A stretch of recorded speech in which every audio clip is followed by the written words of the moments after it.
This message brought to you by the Bahamas Red Cross Society in conjunction with the Broadcasting Corporation of the Bahamas. At the Broadcasting Corporation of the Bahamas, I'm Clint Watson, and this is ZNS.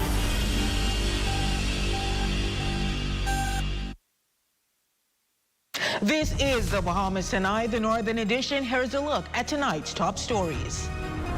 The Urban Renewal Authority Bill 2024 debated in the House of Assembly. Later, proprietor of Home Away from Home, Murphy Knowles, still detained amid fraud investigation. And viral video highlights bullying of autistic man in Grand Bahama. The victim's sister calls for action. The Bahamas Tonight Northern Edition starts now.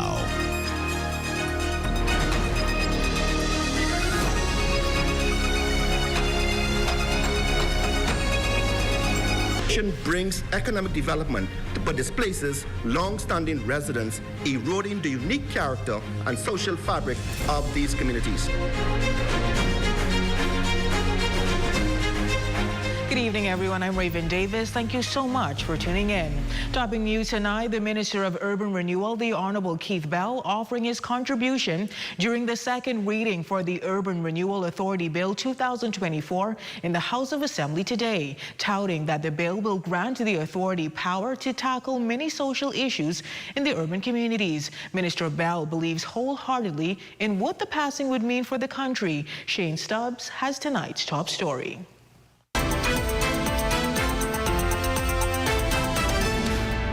The second reading for the Urban Renewal Authority Bill 2024 taking place at the House of Assembly today. During his contribution, the Minister of Housing and Urban Renewal, the Honourable Keith Bell, outlined the bill's goal for the reversal of gentrification. Too often, gentrification brings economic development but displaces long-standing residents, eroding the unique character and social fabric of these communities. Tabled just 2 weeks ago, the bill empowers the authority to provide loans for minor home repairs and grants for major repairs, with protocols in place for applicants to ensure transparency and appropriate use of funds. Minister Bell says the passing of this bill would begin to eradicate an issue plaguing residents across the country. The Small Home Repairs Program has received some 4,482 applications from homeowners seeking assistance in New Providence and some 700 applications throughout our family islands. This is not just about repairing homes. This is about restoring dignity.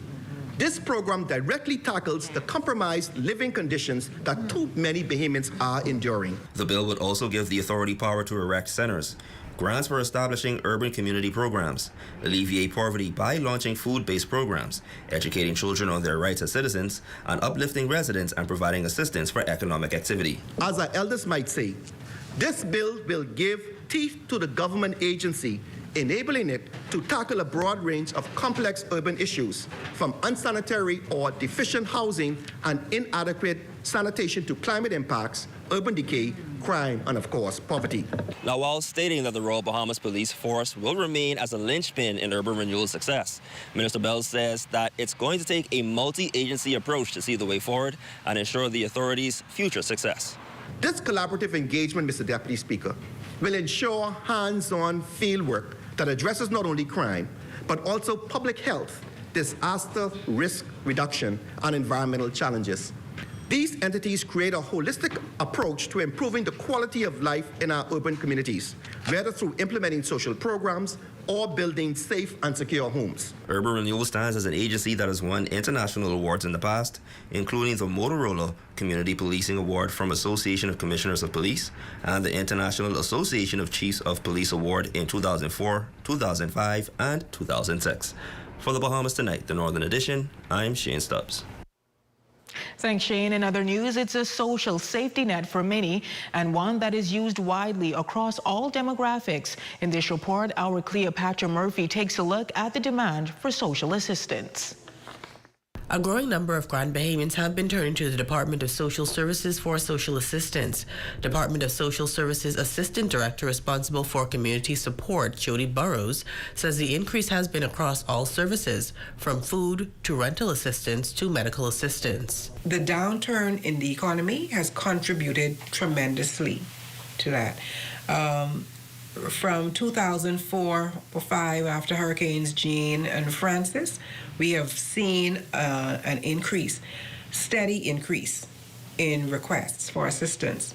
When it comes to rental assistance, that service is available once a year at a maximum of $1,200, while clients can access food ongoing assistance for a year before having to reapply. Food ongoing assistance, it varies. On the low end, it's $92, and that is for an individual, and it goes up to $208 being the maximum amount for a family based on, and it accommodates a family up to 5. The Promise program, launched in 2022, has digitized the process where Bahamians can apply for services online, reducing the total processing time. But Burroughs says home verifications must be conducted as the department considers household income versus expenditure. Sometimes it is, we have persons who are residing in the home who do not wish to share information. And unfortunately, that can slow down our process because we have to have this information. We should have this information to be able to make an informed decision. The department has a town hall meeting planned for November 4th at 6:30 p.m. at the Foster B. Pastena Center, where officials will discuss the Promise program and various services the department offers. For the Bahamas Tonight, the Northern Edition, I'm Cleopatra Murphy. Well, in other news, police officials confirming that Murphy Knowles, the proprietor of Home Away from Home, remains in police custody. Knowles is being questioned in connection to a fraud complaint following days of public outcry that alleged that Knowles took advantage of 77-year-old Ingrid Carey after she signed over her home and NIB checks to the caretaker through a power of attorney. Knowles maintains that she has done nothing wrong, insisting that it was Carey who insisted for her to sign the power of attorney and dwell in the home. According to police, Knowles was taken into custody around 10 on Monday. Our ZNS News team understands that Murphy Knowles has since retained attorney K. Brian Hanna as her legal representative. In other news, both the prosecution and the defense presenting their closing arguments today in the case of Kirk Cornish, accused of rape, assault and threats of death on his former girlfriend. Felicity Darold from our network station was there and filed this report. Attorney Ty Pinder Mackey, defense for North Abaco MP Kirk Cornish, was the first to address the 8 women and 1 man on the jury panel. She called the case against her client weak and said the complainant had a storybook of lies. Among them, she said the woman in question claimed to be a general practitioner of medicine, but she has no medical license, and that as a doctor, she should have ensured that a rape kit was used in her case. Pinder said the complainant lied about having a second cellular phone and that the date given, according to her, for the start of her relationship with Cornish changed during the testimony. Pinder pointed out that the complainant's mother, as well as Cornish, said the injury to her eye was an accident and that no ripped jeans or underwear were presented by the complainant. The woman, she said, claimed that no officer came to her home, but officers testified in court that a male officer came to her home and stood outside the door while a female officer went inside. With these and several other discrepancies occurring during the case, Pinder said the jury should see her as a woman scorned, upset that Cornish wanted to end the relationship with her because of her alleged relationships with other men, and that she just wanted to bring him down. Prosecutor Timothy Bailey said the jury does not need to believe the complainant beyond a shadow of a doubt. He said that the jury could convict Cornish if they had enough reasonable doubt based on the evidence presented. Bailey said that she was not a woman scorned, but a woman that was battered, bruised, and controlled by the defendant, and that she took a stand against her oppressor. He pointed the jury to the 17 photos submitted as evidence in court showing the bruises to the woman's eye and neck. He said the fact that Cornish made the complainant call her ex-boyfriends to let them know that she had a man now and that he used profanity when speaking to one of these 3 men was proof of his controlling nature. Well, Justice McKay will lay the facts before the jury at 11 a.m. on Thursday morning, after which they will retire and make their deliberation. From the courts, Felicity Darold for the Bahamas Tonight.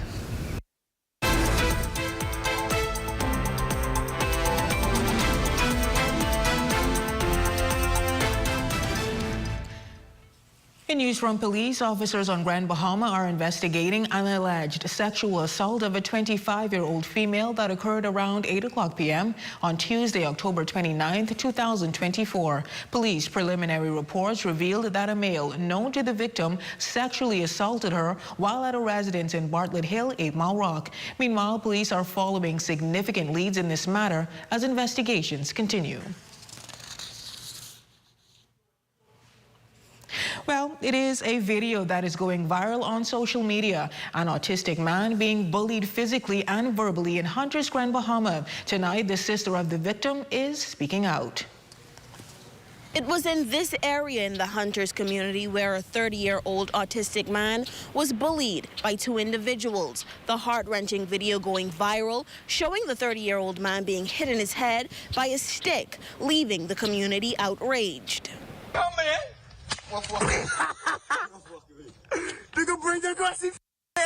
Kava Gray, the sister of Bravo Augustus, says that to see her brother being treated unfairly by people in the community breaks her heart, as they are supposed to be protecting these vulnerable individuals. Hurt me to know that the community is not standing to help take care of these boys because they can't defend for themselves. 30-year-old Augustus was walking home from a friend's house late one night when two young men walked up to him, taunting and threatening to stab him. He was then hit in the head with a stick, causing Augustus to become angry, which led to the 30-year-old picking up a glass bottle, attempting to hit the aggressor. The man that was recording the ordeal was pressing the autistic man to fight back. Go get him, boy. Go get him, boy. This incident landing Augustus in the hospital with head injuries. We took him to the RAN and they examined him. They did a CT scan and he's doing okay, but he been suffering from headaches. Gray said this is not the first time that her brother has been bullied, as community members would force the young man to drink alcohol, and as he becomes incapacitated, they would record him for entertainment. Force him to drink it and he'll just be doing dumb stuff and they just recording it just for a laugh. That's not no laughing matter. This matter was reported to police, which led to the arrest of a 16 and 17-year-old male. Now, Superintendent Stephen Rule is urging the public to come forward with any information regarding this matter. Let's say to the public, if you have any information in regards to this video, so please call the police at 911. Kava Gray is now urging the community to simply protect disabled persons. For the Bahamas Tonight, the Northern Edition, I'm Shalia Rule. News from the North.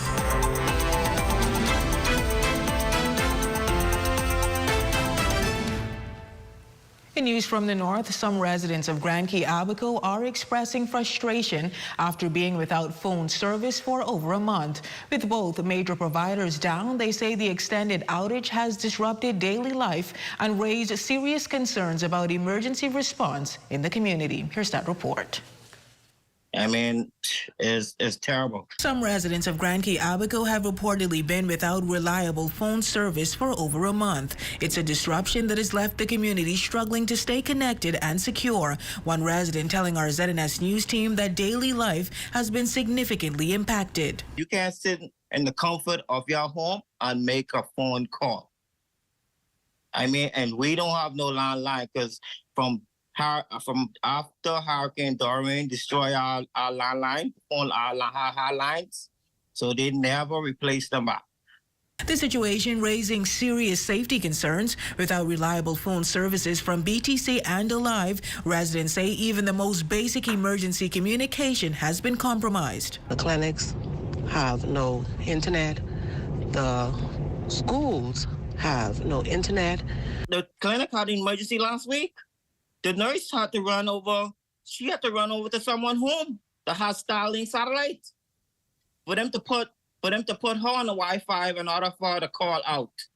I mean, that's sad. For some, Starlink satellite service is an alternative solution, but it's out of reach for others. And while Grand Key is covered by those two local cell providers, residents say service disruptions are still frequent with little response from those companies. I think about 2 weeks ago, BTC being in, I think they spent about an hour or two on island. They got the phone system, they got their system up. It lasted for about a day and it went back down. That's been over 2 weeks now. And phone system's still down today. Now we reached out to a BTC official to address the service disruptions. Here's what he had to say. We have been working on essential repairs and upgrades to the cell site radios. So recently, our team had visited the island and successfully restored the service. So this was about a week or two ago. However, that connectivity was short-lived due to further technical challenges. So we want to apologize for the inconvenience caused by this ongoing disruption. And the team is currently on site working to resolve the issue. In terms of repairs, we anticipate another positive update by tomorrow at some point. And still to come. The Ministry of Tourism's second annual Octoberfest lights up Freetown Heritage Site. That story and sports highlights when we return.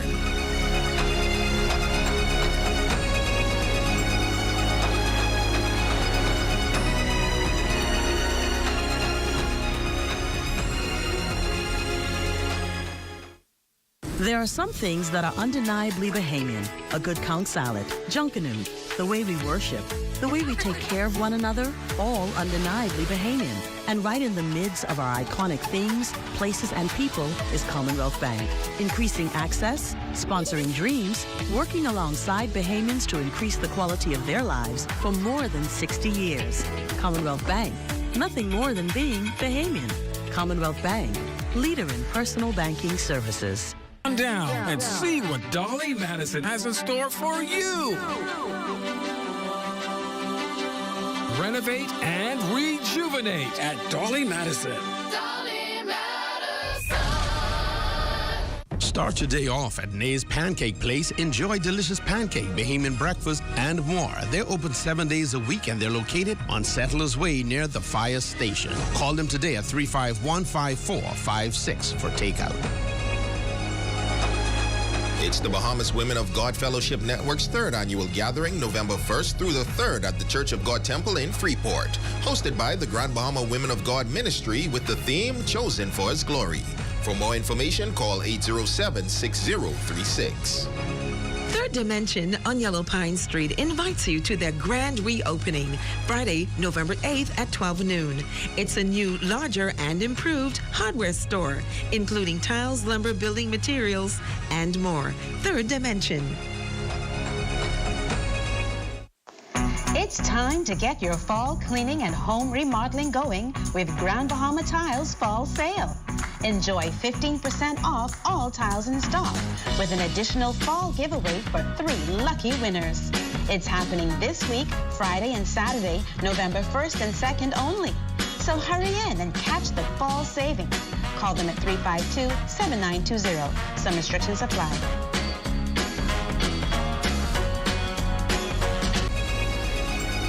Your number one team in the North. Only the sun covers the Bahamas better. Welcome back.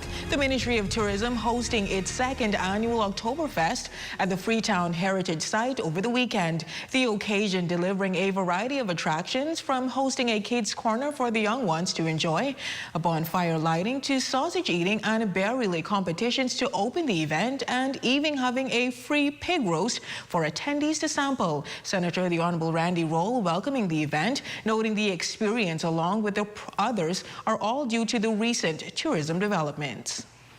It's something that we're doing. We've had record-breaking year here at tourism and throughout the Bahamas, and so we are thankful, we are grateful for all that God has blessed us with, and for us to be able to, again, look to my left and your right and see what a beautiful view it is. We are thankful to be here.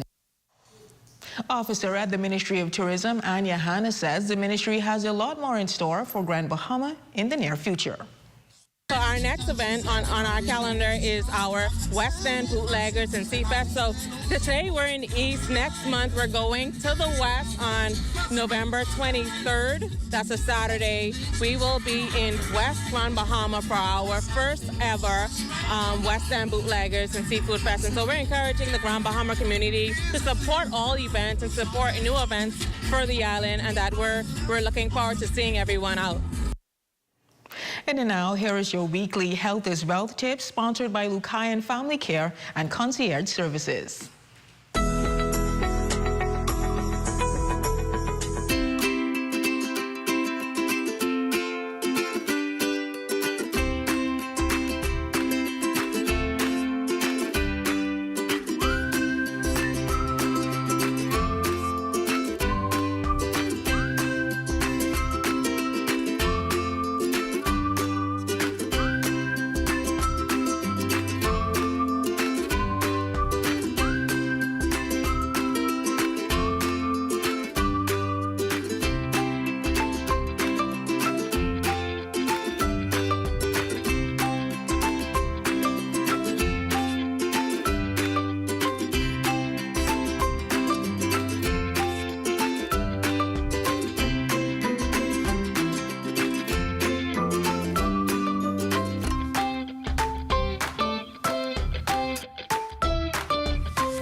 Well, that's a look at stories making news. Jay, what's happening in sports? Your favorite sport. You mentioned you wanted to start playing tennis, right? Yeah, I did. Well, they have a major tennis tournament on the weekend, Raven. We'll have all those highlights and scores for you.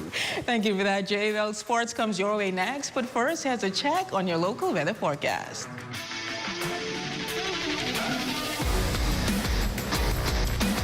Tonight's weather forecast is brought to you by Royal Star Assurance. 'Cause it's so beautiful.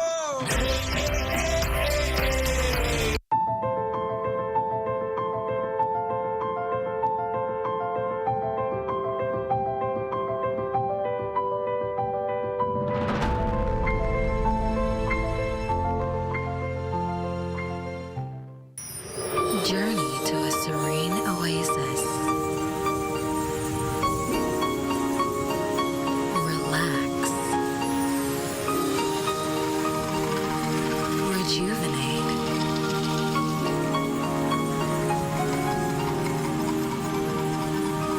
Renew. Welcome to Renew Day Spa. For appointments, call 352-RENU. One of the biggest decisions you will make when remodeling a kitchen is the design choice for your kitchen cabinets. Whether you want your kitchen to look modern or traditional, the Casablanca White Shaker cabinets will make a sound choice. Stop into Cornish, Bahamas today and let them enhance your kitchen with the Casablanca White Shaker cabinets. At Cornish, Bahamas, they also carry an array of Calacatta quartz countertops. Cornish, Bahamas, Sandyport, Nassau, Freeport, Grand Bahama, Abaco, and Eleuthera. It's time to get your fall cleaning and home remodeling going with Grand Bahama Tiles Fall Sale. Enjoy 15% off all tiles in stock with an additional fall giveaway for 3 lucky winners. It's happening this week, Friday and Saturday, November 1st and 2nd only. So hurry in and catch the fall savings. Call them at 352-7920. Some restrictions apply.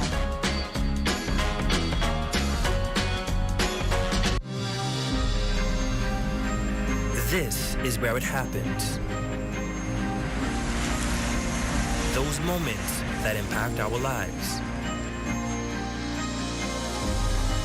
Giving you the information that you need this hurricane season.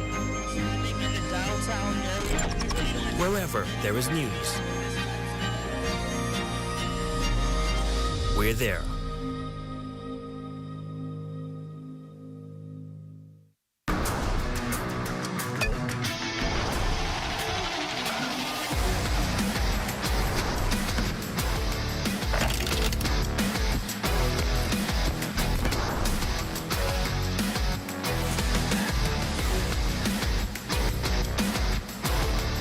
Good evening, ladies and gents. I'm Jay Philippe, and welcome to sports. Some of the top junior tennis players was in action on Grand Bahama at the Focal Junior Nationals at the YMCA. Shane Stubbs was there for the action.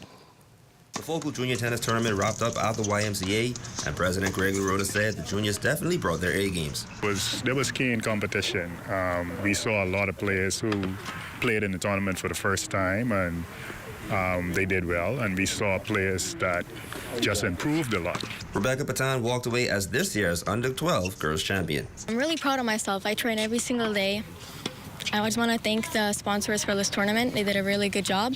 Disappointed as runner-up in the boys under 16, Aiden Ritchie bounced back to claim the under 18 crown. Moving forward, I'm trying to win nationals next year and just play good and try to make the Junior Davis Cup team. And first-timer under 12 competitor Alana Parker says she'll be ready for next year. I think I did pretty well for my first time playing new people. So I could go back to tennis practice and try harder because I know what's coming at me next time. It was the GBTA's final tournament for the year with national points up for grabs. For ZNS Total Sports, I'm Shane Stubbs. Next in sports, the Grand Bahama Law Enforcement Invitational one-day softball tournament played at the Emera Baseball Park with 4 teams competing. After some fierce competition, it was the Royal Bahamas Police Force that emerged on top as the overall winners and champions 16-8 against the Immigration Enforcers. Also in sports, scores from the Grand Bahama Darts Association weekly play. The Eliminators defeated the Stars 11-0. The Warriors got the W against the Sharks 7-4. The Snipers was victorious versus the Destroyers 8-3. The Brawlers lost to Jack Shorters in a close one 6-5. And the Kings got the win against the Rebels. The final score was 8-3. And that's your quick check on sports. Your Facebook friend of the day is next. Be blessed.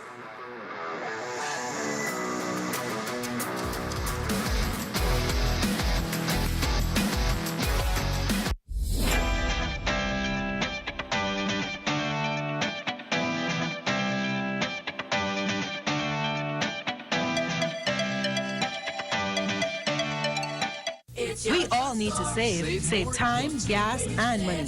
Shopping at Save More can help you do just that. Make us your first stop for all your prescription needs and medical supplies. Get all your health and beauty items at the same time. And don't miss our huge choice of snacks to satisfy your cravings. And the largest vitamin selection and over-the-counter relief products. Need diapers and other baby care items? First stop. The new section for makeovers, cosmetics, and beautiful jewelry will make you sparkle for that next special event. Save More Drugs, your more store.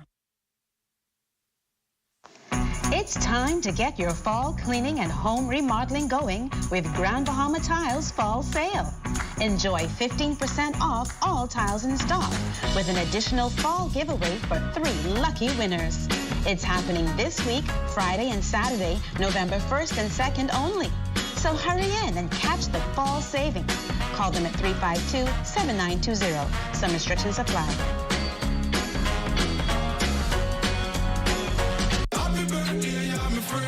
Jane Champagne and the Rhythm presents 102.7 The Rhythm turns 3, and it's a big performance with Taurus Riley live. Taurus Riley live. Oh yeah, the hitmaker, the reggae icon, Taurus Riley live. Saturday, December 14th at the Grand Lucayan Ballroom. Doors open at 8 p.m., showtime at 11 p.m. For 102.7 The Rhythm. Big birthday party with Taurus Riley. Live. Get tickets online now. TheRhythm3.com. And it's a big performance. Taurus Riley. Brought to you by Jane Champagne and The Rhythm. Saturday, December 14th, 102.7 The Rhythm. Turns 3 with Taurus Riley. Live.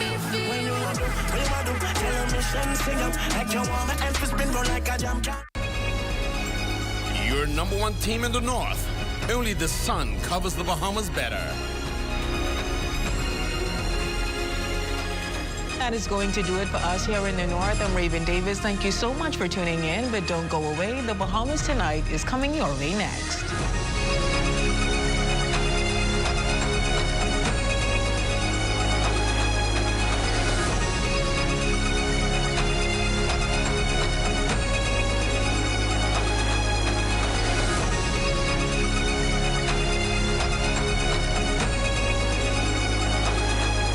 ZNS News is brought to you by the new BTC. Fiber is here. Faster, stronger, more reliable. Together, we are unstoppable. Switch today. Coming up in the Bahamas tonight, the National Report, legislation debated that will transform the quality of life for inner-city residents. Also, closing arguments today in the case of North Apico Member of Parliament Cornish. And a broadcast legend remembered, scores of colleagues and friends honoring the life and legacy of media icon, the late Darold. The Bahamas Tonight, the National Report, starts now.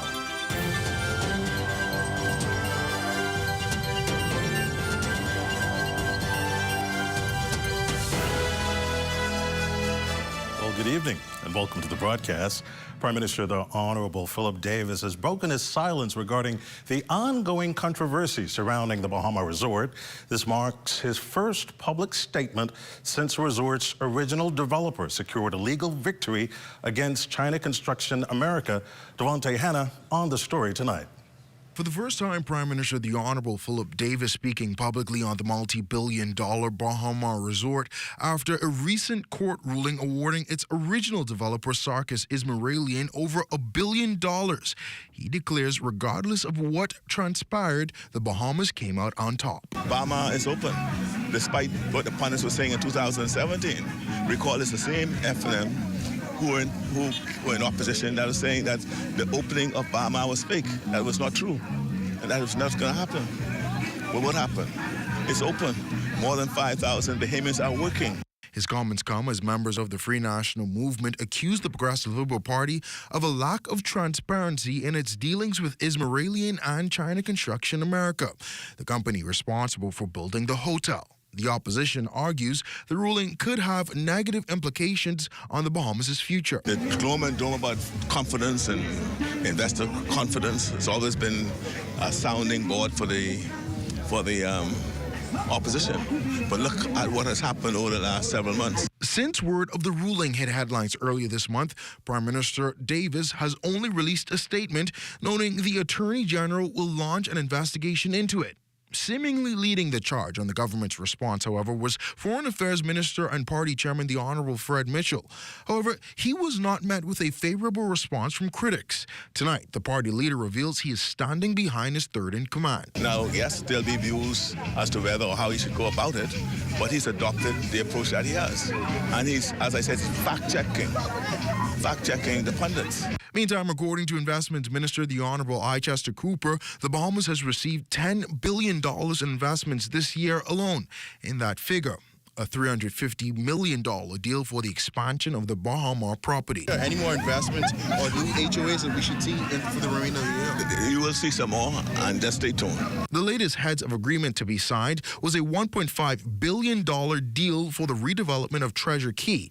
It happened just 1 month ago. For the Bahamas Tonight, I'm Devontae Hanna.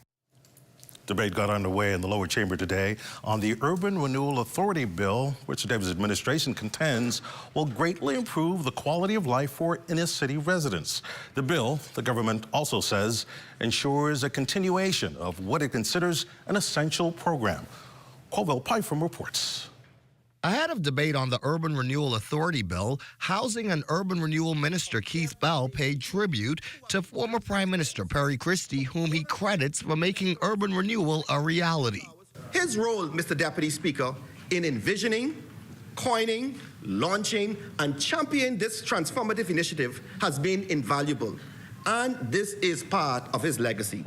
Urban renewal, which has undergone changes throughout successive administrations since first being introduced in 2002, is seen as a vehicle to improving the quality of life of residents in marginalized communities through developmental and transformational strategies.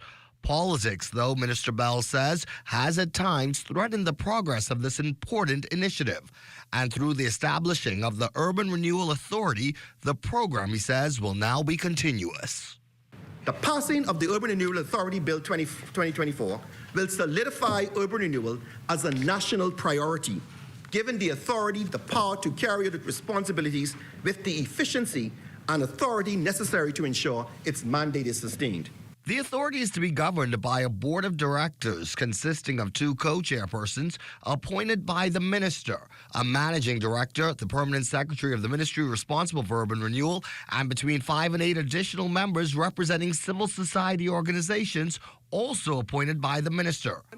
But Free National Movement leader Michael Pintard less convinced of the need for the authority and questions why urban renewal is being used to do the job already mandated to other government agencies. Why is urban renewal doing sports program when you have sports officers whose express job is to do that? So much of what urban renewal is doing, I say to my colleagues opposite, they already exist in other ministries. It's duplication of services. We are ineffective now in those existing portfolios. We will now duplicate areas where we will be ineffective. For the Bahamas Tonight, I'm Corval Pfeiffer. The Davis administration continuing its push to improve health care in the Family Islands. Today, the government broke ground on a new clinic in Palmetto Point, Eleuthera, that officials say was conceived nearly 10 years ago. Devontae Hanna and his photojournalist Victor Adderley, fresh from the island of Eleuthera, tells us more in this report. A brand new $8.8 million clinic is set to be built in Palmetto Point, Eleuthera, as government today broke ground on the state-of-the-art facility. It will consist of the main clinic, which has an attached morgue, standalone medical waste building, and standalone emergency service quarters.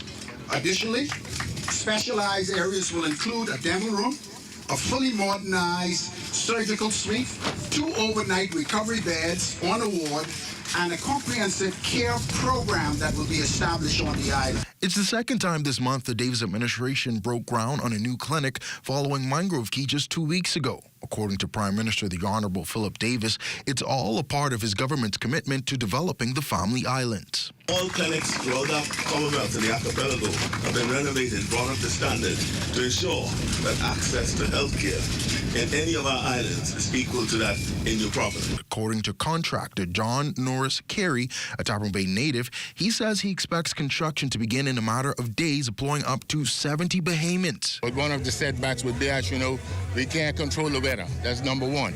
Number two, we just out of the South inflator.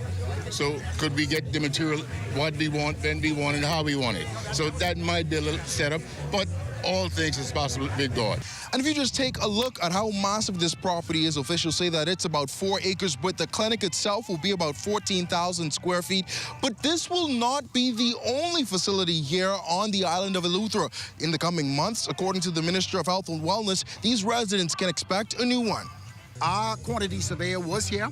We know exactly where the land is. The land has been surveyed. The geotechnical studies have been done for rock sound as well. The idea for the clinic was born 10 years ago under the Christie administration and is now being called a beacon of hope for the island.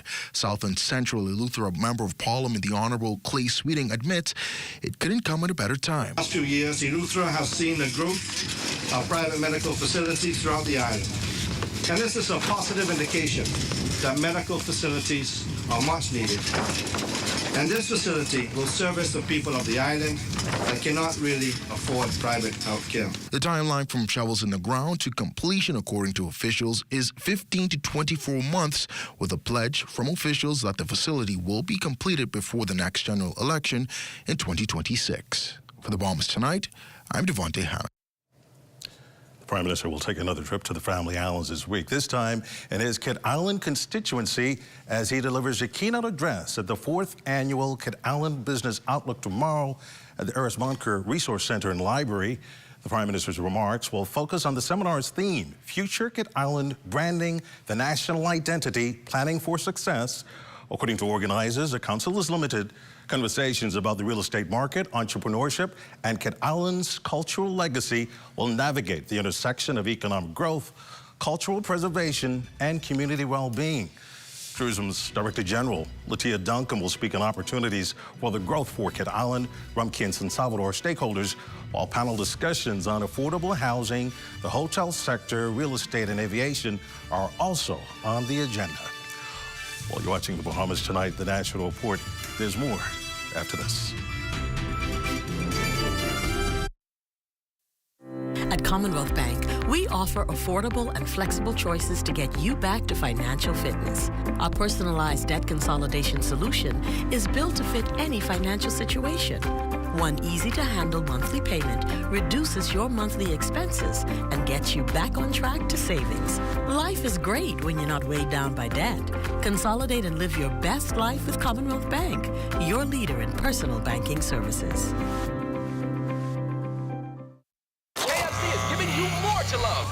KFC bucket meal with large size. Get the KFC family bucket featuring 8 pieces of juicy chicken, family fries, and 4 biscuits that feeds 4. A KFC deluxe bucket with 10 pieces of delicious chicken, 2 larger sides, and 4 biscuits that feeds 4 to 6. Or a KFC party bucket with 15 pieces of our chicken, 3 larger sides, and 6 biscuits that feeds 6. And we'll handle the dishes, plates, and utensils included, so you can lick your fingers and reach.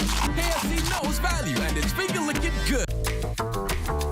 Whether you're crossing borders or navigating busy airports, with BTC's reliable data roaming, you're always in touch.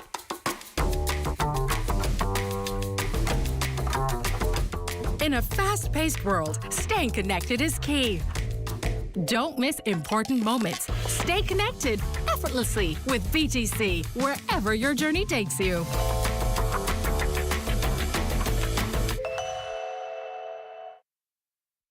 From paradise to paradise, Bahamas Air invites you to embark on a seamless island journey from the sun-kissed coast of Nassau, the Bahamas, to the rhythmic shores of Montego Bay, Jamaica. Soar high above a turquoise tapestry on the most trusted airline in the Caribbean. Our inaugural flight takes wing on November 17th, 2024. Don't delay. Book your idyllic escape today.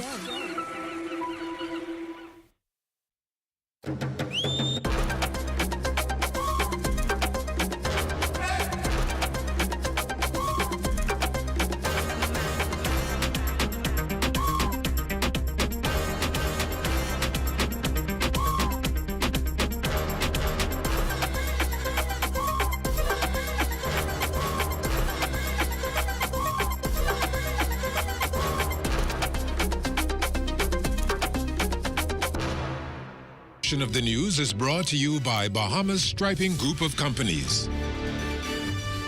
Well, you're looking at a shot of the illuminated Baha Mar Resort on Cable Beach. From the courts tonight, both the prosecution and the defense presented their closing arguments in the Supreme Court today in the case of North Abaco MP Kirk Cornish, accused of rape, assault, and threats of death on his former girlfriend. Felicity Darold was there.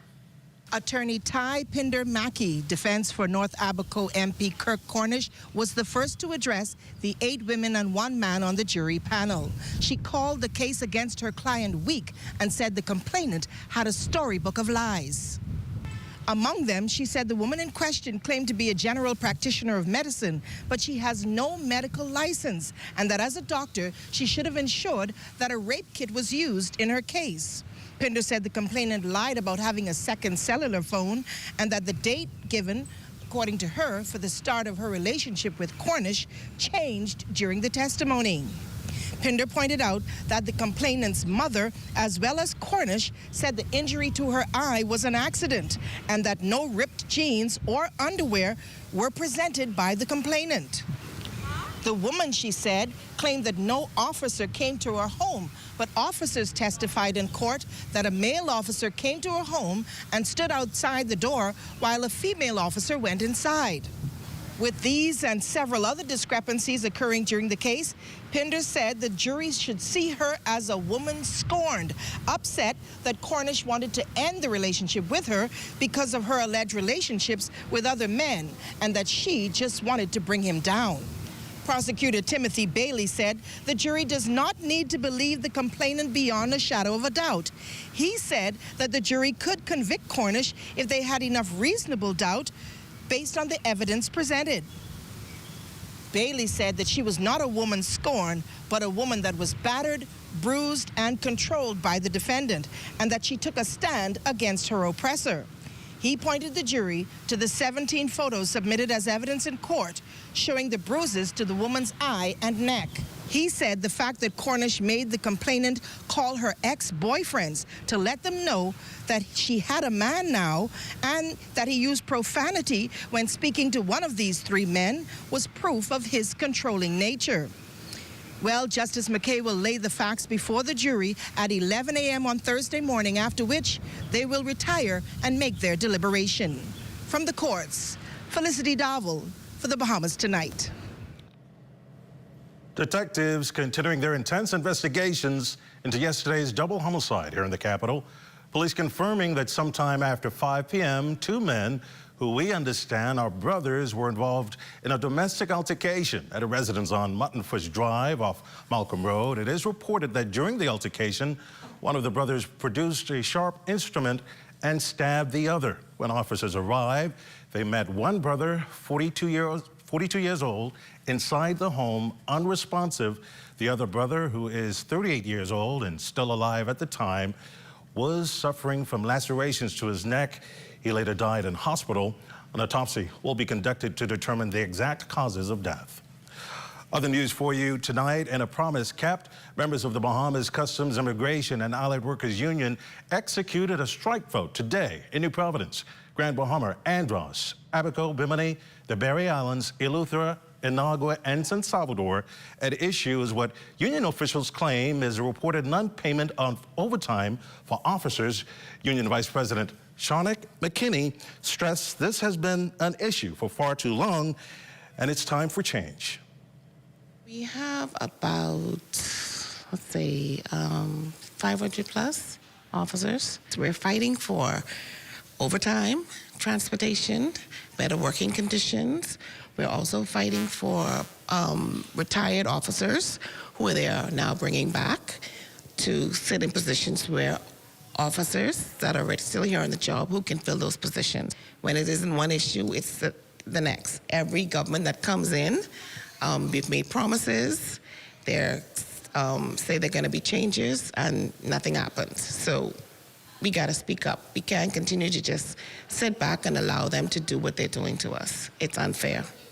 Now, Bahamas Customs, Immigration, and Allied Workers Union President and Chief Immigration Officer Darold Brooks says he's very confident the requisite amount of votes will be attained and that the relevant minister will be duty-bound to issue the sought-after strike certificate. Customs officers, when this strike poll was requested, they had been owed from as far back as January. Now, the immigration officers have been paid up to May, but at the time that this was filed in September, the customs officers were owed as far back as January in terms of overtime. Now, in terms of their transportation fees, as far back as last year. The customs and immigration personnel are voting across the length and breadth of the Bahamas. So I'm very confident that we're going to get what we need to get the strike certificate. Well, stay with us. There's more after the break. This portion of the news is brought to you by Full Call Smart Pass, the smart way to pay at the pump. The internet is a very important aspect of my job and my life. Yeah, the previous provider I had, I noticed that the internet speed actually had intermittent on the services. So I was very grateful that the live fiber was available in my area. The installation process was seamless, effortless, and extremely fast. And the time allocated to do the installation was shorter than the time specified. My name is Trey Williams, and the future is home with a live fiber.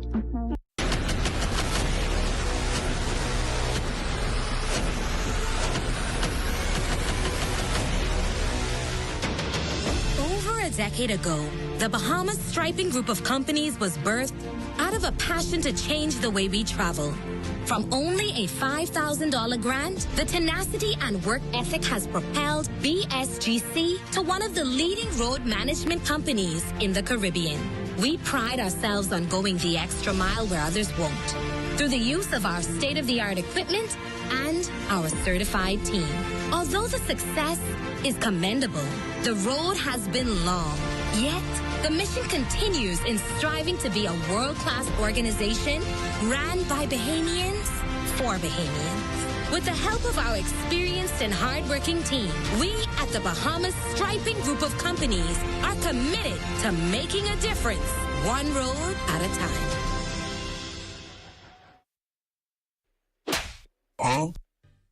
$10 deal. Available only at Marco's Southwest, Prince Charles, Village Road, and Robinson Road. Man, let me see what it's about. I'll take 20 of those, please.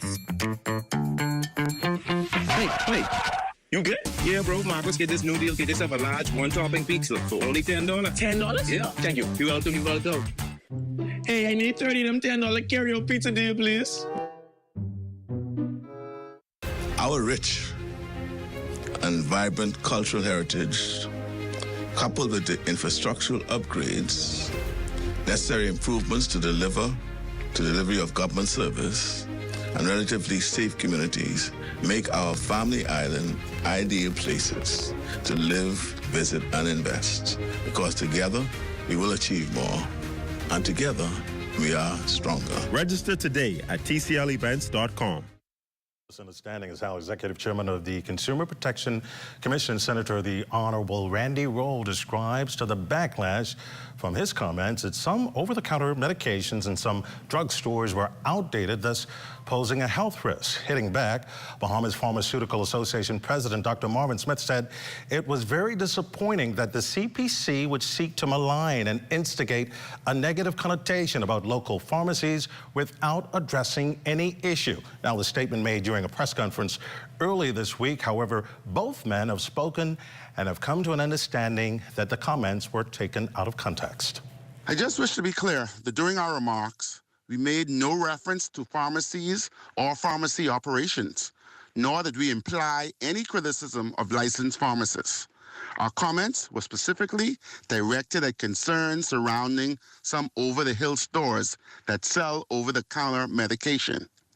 Our goal is to work cooperatively with all entities to ensure the highest standard for Bahamian consumers. At our press conference, we discussed the importance of collaborating with various stakeholders, and we emphasized our commitment to engaging in educational campaigns that will encourage businesses to uphold best practices. The CPC remains open and eager to engage with all relevant stakeholders, including the Bahamas Pharmaceutical Association, to explore opportunities for partnerships that will benefit consumers and foster a safer, more informed marketplace. Well, Marcellus is back. LaDonna is here. Both of you joining us live for a sneak peek of Access Now. What's happening, guys? Desmond, I know you're excited because Marcellus is excited. Come next week, Tuesday, the U.S. will have their elections, and I'm sure, Marcellus, your family, they did their early voting. I spoke to Bahamian earlier, and they voted, so I'm sure they're excited. Okay, all right. Some people want to do it on the actual day, but I tell you what, it's still going to be pretty exciting. Everybody going to be waiting to see who comes out on top. Sure, election fever definitely heating up. Everybody's talking about the U.S. elections. Feature story up next. ZNS Electrical has relocated. You can now find them on Chesapeake Road in the former Minute Muffler building. There, you can pick up Square D switches, combos, breakers, and breaker panels, plus all the electrical wires you need. Want meter cans, LED bulbs, and ceiling fans? You can find it all at SHSS Electrical. Need a DNA test to find out if someone is your father, your child, or your grandparent? Call DNA Direct at 324-0665. Get a DNA test for as low as $450. Now you can prove that you are or are not related to an individual easily. Call DNA Direct 324-0665. Don't let your home or business be in the dark. When there's a blackout, it's time to purchase the new EcoFlow portable generator. This powerful device gives you hours of uninterrupted electricity for your fans, refrigerator, television, and air conditioning units. Dial 327-4504 and see how affordable your EcoFlow portable generator is.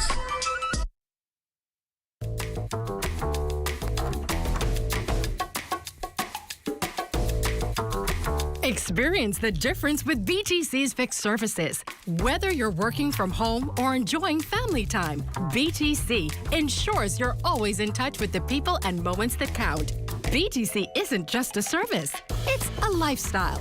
Stay connected, stay inspired, and live your best life. BTC. Hi, I'm Kizzy Hanna, and I am the CEO of Nail Envy Salon Studio and Nail Envy Academy. My business offers education for beginner level, intermediate, and advanced level nail classes for those persons who would like to become nail technicians and continue that education for those persons that are in the professional atmosphere already. So our curriculum has already been vetted and approved by the National Accreditation and Equivalency Council of the Bahamas. What distinguishes Nail Envy Academy from the competitors, we are really focused on relaying our information in a proper and conducive environment. making sure that our students are getting that one-on-one attention that is needed to be able to send them out into the field and be able to be successful in their occupation. I am so passionate about what I do because I want young women to know that not everyone has to have tertiary education. You can throw your whole self at something and bring a difference to your industry. For more information about the Creative Entrepreneurs Initiative and the Crafting the Bahamas workshops, email info@sbdcbahamas.com or call us at 461-7232. Words lively and provocative. They immediately think of well-known radio personality, the late Darold Miller. He made a name for himself here at the Broadcasting Corporation of the Bahamas with his national radio show, and today, the board, management staff, former colleagues, and friends pay tribute to a man whose legacy will never be forgotten. Altavi's Mullings has more. Pioneer, game changer, dedicated, funny, trusted, and no nonsense are just some of the adjectives that can describe veteran broadcaster, the late Darold Miller. The Broadcasting Corporation of the Bahamas observed Darold Miller Day on Wednesday to pay tribute to a man like no other. His unique approach to radio and television impacted the lives of many of his colleagues. He was, after all, God's handiwork, created to do good works, prepared in advance for him to do. And all of us benefited tremendously from those good works. Darold is one of the last journalists who actually made media a career. He went the extra mile whenever he could and genuinely cared for everyone. He had no problems telling his producer to call this person on the line to verify something a caller may have said. He certainly did it his way. I knew after seeing Darold cover the straw market, it just ignited literally a fire in me that this is what you want to do. This is where your passion is at. You got to reconnect with your passion. And after watching the coverage that day, I made the decision that was it for me in banking, and I was going to pursue my career in journalism. Darold, you were our voice. For those who were afraid to talk in the public forums, he spoke for us. He stood in the gap for many who felt that they would be victimized. Darold was there.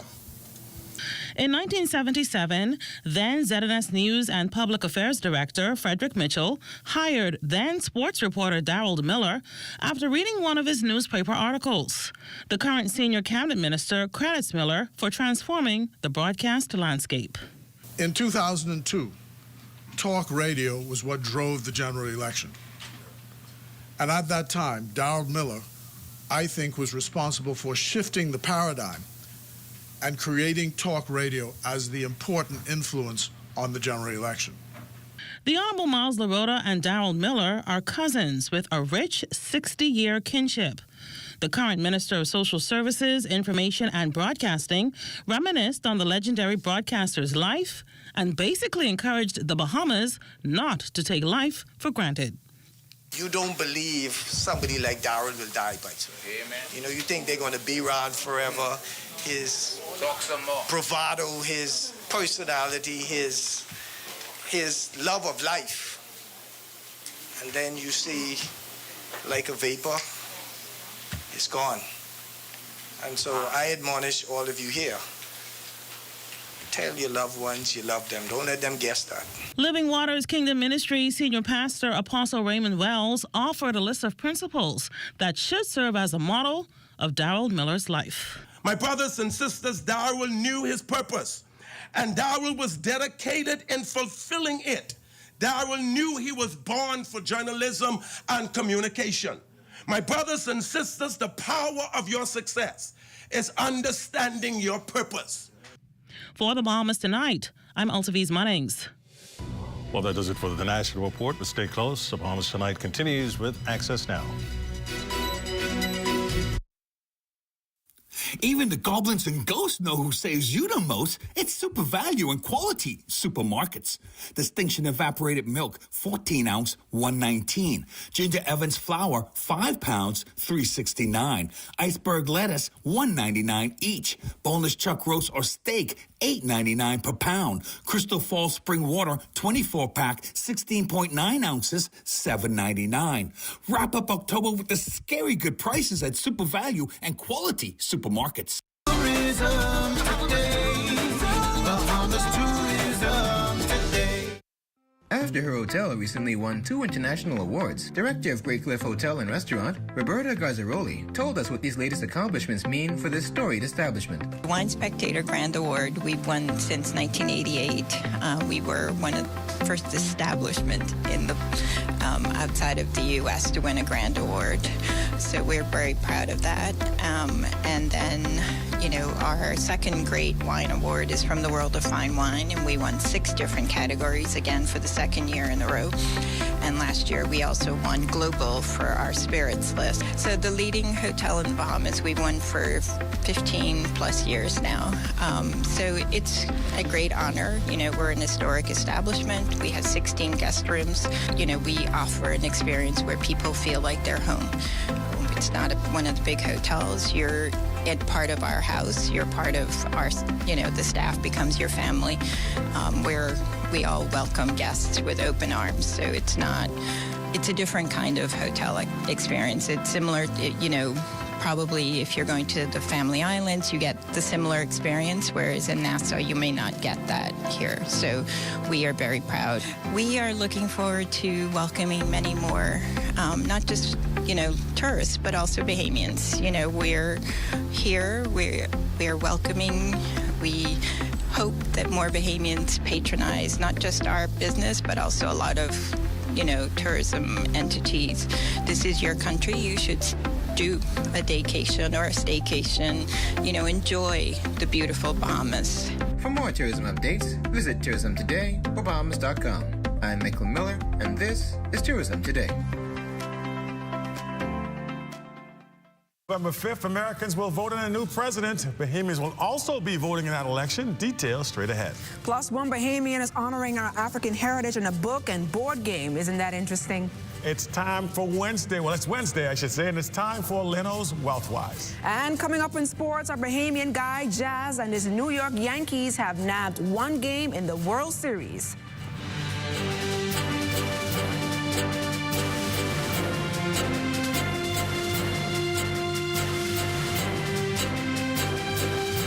Bahamas Tonight Access Now starts now. Well, good evening, everyone. I'm Marcellus Hall. And I'm LaDon Davis. Welcome to the Bahamas Tonight Access Now. A lovely memorial for our former colleague, Darold Miller, today, LaDon. Yes, indeed it was, and I'm sure he would be happy with all of those beautiful tributes, Marcellus. Most definitely. Let's dive right into the news for you this evening, as Darold certainly would. Since October 21st, millions of Americans have toed long lines at various voting centers to cast their ballots ahead of Election Day. The early voting process comes to an end on Friday, November 1st, but there's one Bahamian who took full advantage of that early voting and is now sharing her experience with us. Here's LaDon.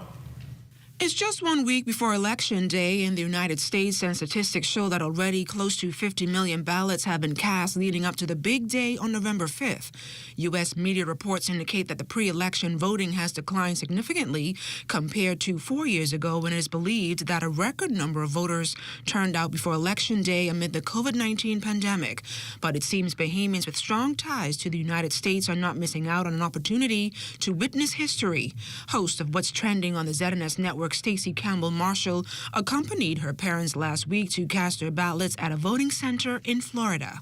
I literally had to fly to Tampa, Florida, and I just had a one-day quick turnaround because it was so important for me to early vote. And so I jumped on that plane. It was weird. The feelings in my stomach, I just knew that it was so important for me to cast my ballot. And this year, unlike years in the past, elections in the past, I knew that I just had to make it happen to make sure that my vote counted.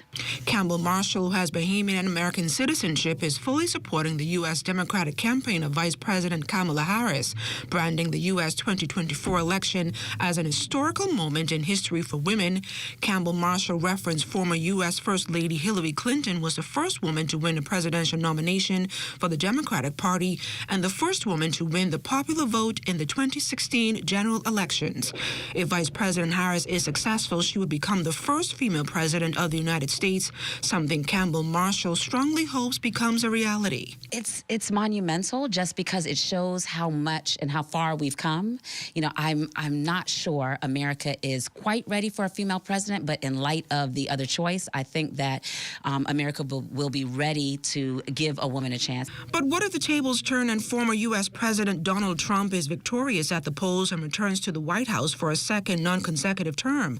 Well, Campbell Marshall says while it can happen, Americans will all have to cross that bridge. The other way, then, you know, what can we do about it? I know that my stomach is just going to be in knots until we absolutely know what is going on. And, you know, there's always a possibility that it can go the other way.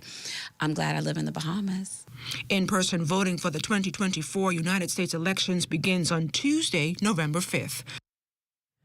Bahamian entertainer, now author Mario Woodside, better known as Sasha Dunn, releasing a deluxe version of his new book entitled Glory, A Journey into the African Royalty, and a unique board game called Legends of African Season 1.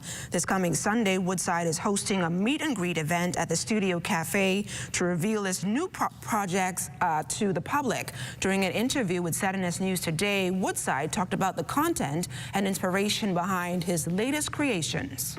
The content of the book is basically me laying out 5 kings and 5 queens and just trying to let our people see the whole bigger picture, basically. Because I'm not just focusing on the individual, I'm focusing on the places that the land they came from. Like, take, for instance, one of the kings in there is King Khufu. Khufu built the Great Pyramid in Egypt. Most people, if you ask them about Egypt, they associate Egypt with Arabs and those people, but the reality is Egypt was inhabited by Africans.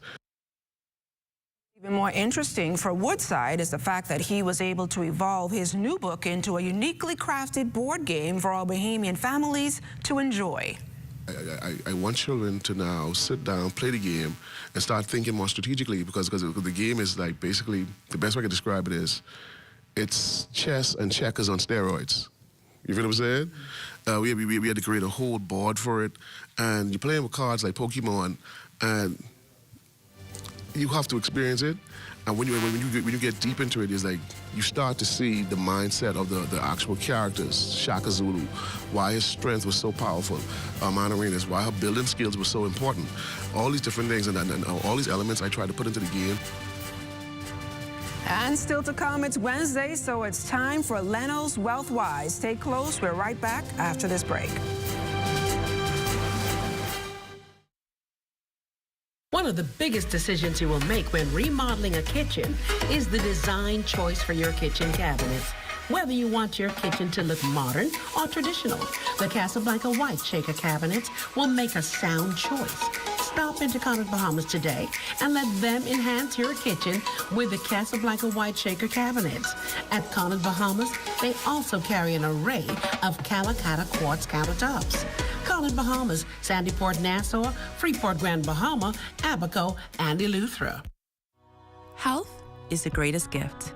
That's where we come in. Bahamas Medical and Surgical Supplies is a premier distributor of medical equipment, as well as medical and surgical consumables. Our engineers are always on hand, providing top care service that saves lives. We carry a wide selection of over-the-counter and prescription items, IV fluids, and other injections. Our products are state-of-the-art, and our entire team stays on top of cutting-edge technology. With more than 2 decades of dedicated service, Bahamas Medical and Surgical Supplies continues to be a trendsetter and innovator in healthcare. We have set ourselves apart by truly caring for our customers. We understand the intricacies of healthcare, and we produce spectacular results. We cherish our partnerships and nurture our friendships as we continue on our quest to help everyone maintain that wonderful gift of good health.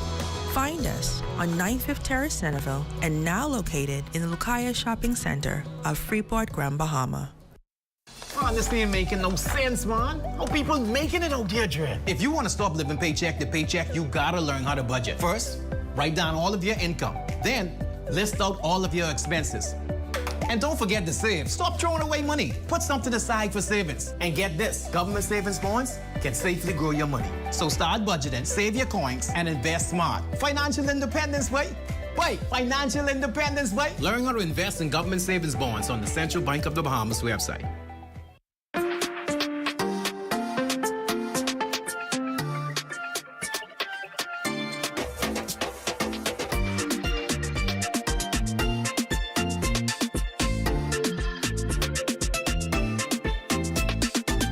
for all of life's twists, turns, and defining moments.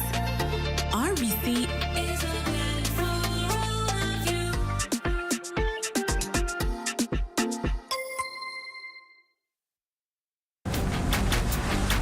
Hey, it's your honorary pump attendant back again with another episode on the do's and don'ts at the service station. Let's go.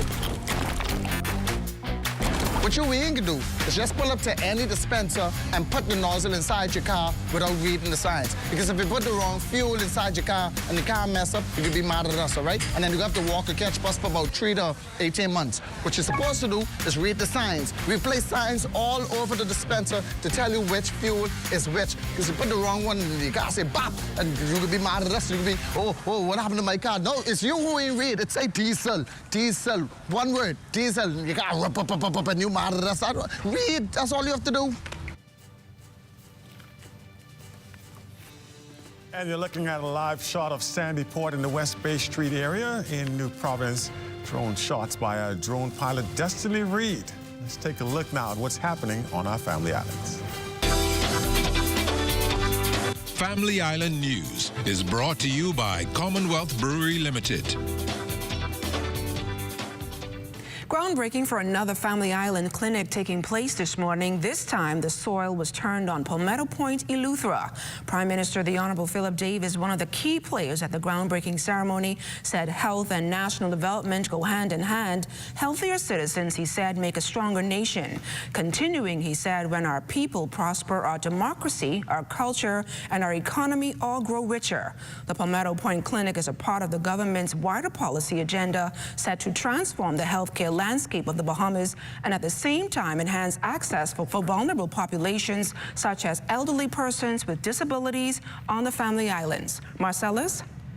Well, teaching our children about money is important. Tonight, Leno Corporation Services gives us a closer look at how parents can start that conversation about money with their kids.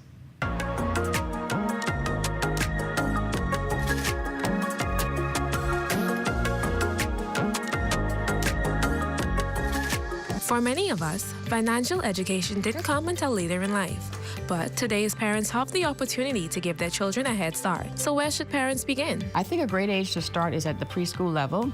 At that age, they could learn simple concepts such as recognizing coins and bills, differentiating between needs and wants, as well as the importance of savings. One approach parents can use is to start with small activities, like saving spare change in the piggy bank or allowing kids to earn an allowance in exchange for small tasks around the house. This is going to teach them the importance of savings. And of course, there are so many books out there talking about money and finance that are very fun and interesting, and it will be a good way for them to learn. Many financial experts recommend teaching children about needs versus wants. By involving kids in small decisions like grocery shopping, parents can show them the importance of budgeting and prioritizing expenses. But how do we encourage children to save money instead of spending it all? I think one great way is to let them set a savings goals for something that they truly want, like a toy. And then what you do is you set a financial plan, and in that financial plan, you show them how much it's going to cost and how long it's going to take for them to save it. Teaching kids about money equips them with knowledge they'll carry into adulthood. Starting these lessons early can make a big difference, helping them build a future of smart financial choices. One of the most important lessons you can teach a child is that money can be an effective tool that's going to help them achieve their financial goals, create financial security, as well as opportunity. So the kiddies all set, thanks to Leno. Coming up in sports, though, we're going to tell you how Jazz and the Yankees able to stave off elimination. Take a break. We'll be right back. ZNS Total Sports right after this.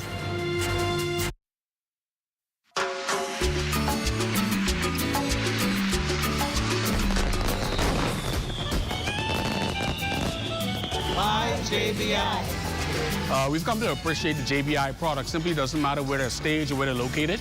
We always realize that JBI has the best pricing and the best quality of food. In particular, my favorite is corned beef. I was a hometown boy. So if I can purchase anything, it can be this JBI corned beef straight through. As you get a bit older, you become more discriminating and what you put in your bodies. And all of this is natural stuff.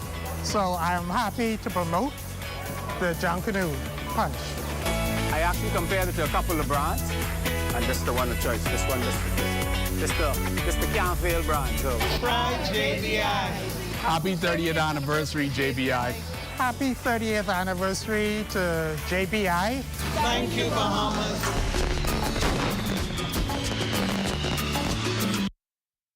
Bulk up your business and communication with parents, students, and staff in seconds with a live business bulk SMS messaging. This is the perfect tool to keep you connected and easily send important updates, event reminders, and emergency alerts. Keep your campus informed and connected with bulk SMS messaging from a live business. The right choice for fast, reliable communication. For more information, contact the experts. Don't get tricked this Halloween. Treat yourself to the specials at Super Value and Quality Supermarkets. Rainbow corned beef, 12 ounce, $2.15. Nesca yellow grits, 1 pound, $1.39. Kraft mayonnaise, 30 ounce, $6.99. Sweet strawberries, 1 pound, $5.99. Chicken leg quarters, 10-pound bag, $1.19 per pound. Wrap up October with the scary good prices at Super Value and Quality Supermarkets. Are you or a loved one under medical care? Do you need affordable medical supplies? Ports International is the largest home healthcare supplier. Medical supplies at the very best price. And you can even shop online.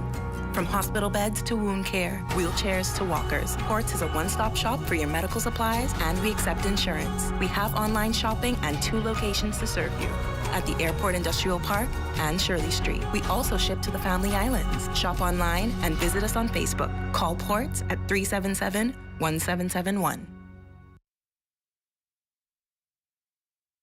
Bahamas, are you ready? Keep the vibe alive. Music group, along with Alpha Sounds, present the best of the best. Raking Strafe Explosion Reloaded. This is the biggest one-day all-Bahamian concert of the year. Featuring KB, D-Mac, Abby, Mama D, Fan Sean, Shine 242, The Falcon, and more. Mark your calendars. It's going down November the 2nd at Super Club Races Ground. Tickets now available at BahamasEtickets.com or both Beauty Shack locations. General admission $60.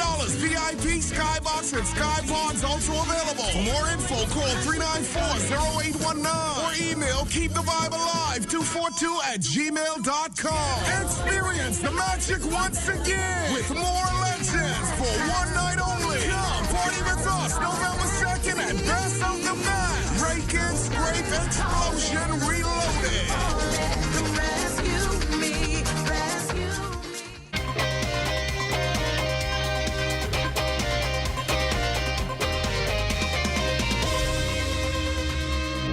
Welcome to your ZNS Total Sports Check, everybody. I'm Marcellus Hall. Jazz Chisholm and the New York Yankees in desperate need of a win last night as they played in Game 4 of the World Series against the LA Dodgers. Good news, they were at home, and also good news, their bats finally coming to life. Well, the Jazz and the Yankees racking out 11 runs. They go on to win 11-4 and stave off elimination in the process. Jazz is 1 for 4 in that contest with a run scored as he and the Yankees now survive to play another game, which will come your way tonight. Another must-win situation, a loss, and the Dodgers celebrate the World Series championship, a win, and they get to travel to Los Angeles to play Game 6, where that would indeed be unprecedented. The Yankees trying to become the first team to come back in the World Series after trailing 0-3. And Buddy Hield continues to fit in quite nicely with the Golden State Warriors. Buddy scoring a season-best 28 points, including 7 3-pointers. Golden State rallies from a 17-point deficit. They beat the New Orleans Pelicans 124-106. Ends up being your final score there. Well, that's it. Your check on sports for you here tonight. Of course, we do have our weather forecast just ahead. Stay with us.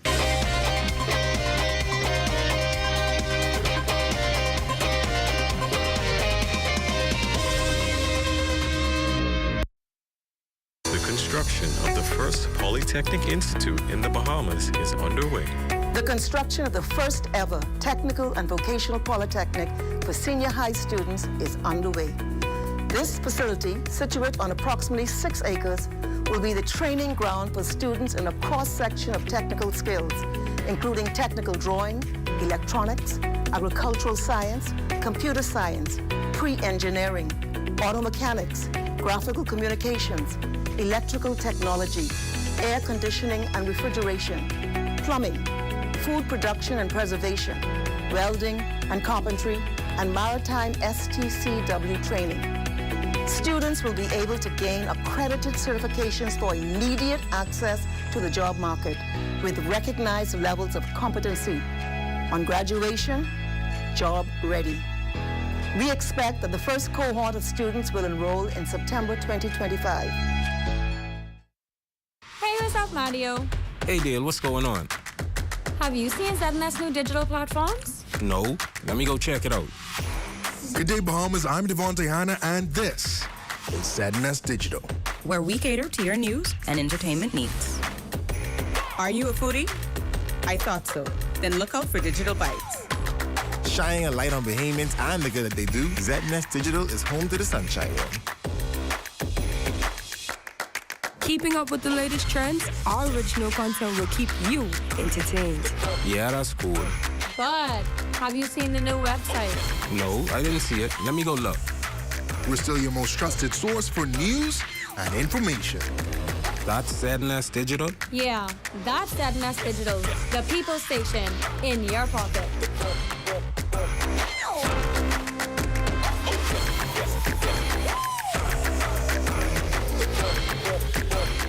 Hey everyone, and welcome to another episode of The Drop. We want to have a good time tonight, y'all. I was hanging out by Winkies off the Michael Road. We want to have some good fun, some good vibes, some good food, some good drinks, some good music. You can't forget the music. We can have some good girls, whether it be light skin, dark skin, brown skin. Ain't none of that. The Drop, this Thursday at 9 p.m. only on the ZNS Network. It's the Battle of the Brains, 20 years strong and still going. Powered by Grand Baha Mar Power, fueling the future with scholarships and new opportunities. After 20 years, I'm very confident in my team. I believe that we are very intelligent and we are very capable enough to actually win this entire competition. I'm Leanna Johns. I'm from LAS, and I want to say thank you to Grand Baha Mar Power and to Buckeye for giving us this opportunity. The Battle of the Brains, where school pride meets genius.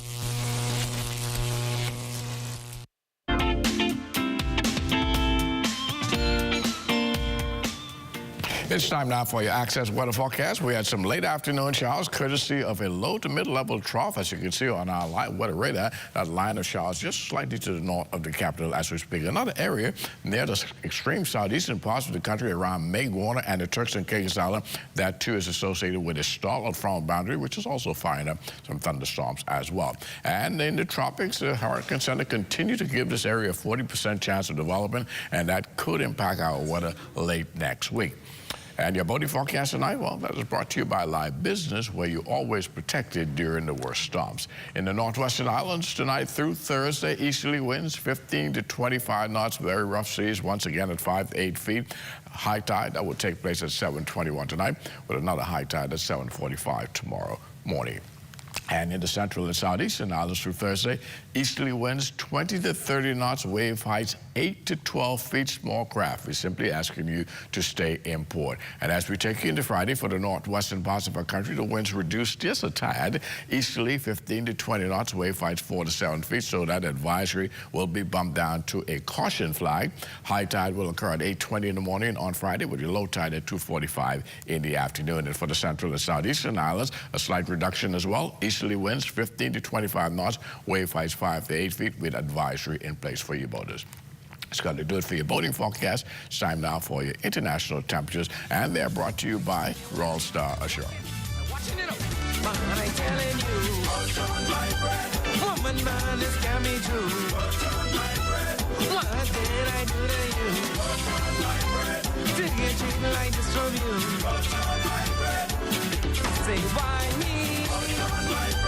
What the hell I do to she? What gonna cheat on me? Ooh, baby, ooh. And that's going to do it for your international temperatures, brought to you by Royal Star Assurance. But join me at 11 o'clock for a full weather update. LaDawn and Marcellus. All right, thanks a lot, Basil. It looks to me like a lot of cool breeze and clouds. I'm good with that, actually, as long as it's not too hot. Definitely agree with that, Marcellus. But you know what's always hot? Let's talk socials. I'm sure. Here's Matea Cunningham. Social media buzzes once more, and today we're bringing you a gospel artist whose performance beautifully surfs social media. I'm Matea, and this is Let's Talk Socials. Joyne Gibson, a gospel artist, worship leader, and 2021 BGMA awardee, did something new on October 25th, 2024. This season, gospel artist held her live recording at Transformation Ministries in Dignity Gardens. This event was all the talk within the Christian community, as attendees couldn't stop raving about the spirit-filled event. Check out this recap.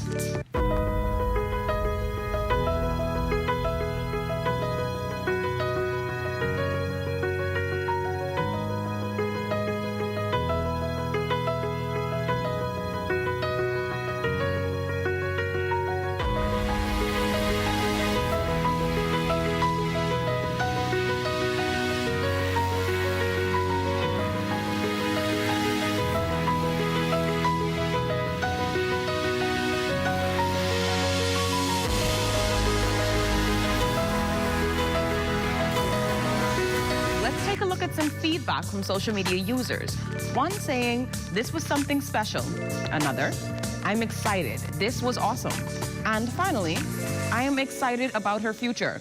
Repeat emoji is all I have to say regarding this project. Bahamian gospel artists are taking things to the next level, and we have a question. Are you ready for it?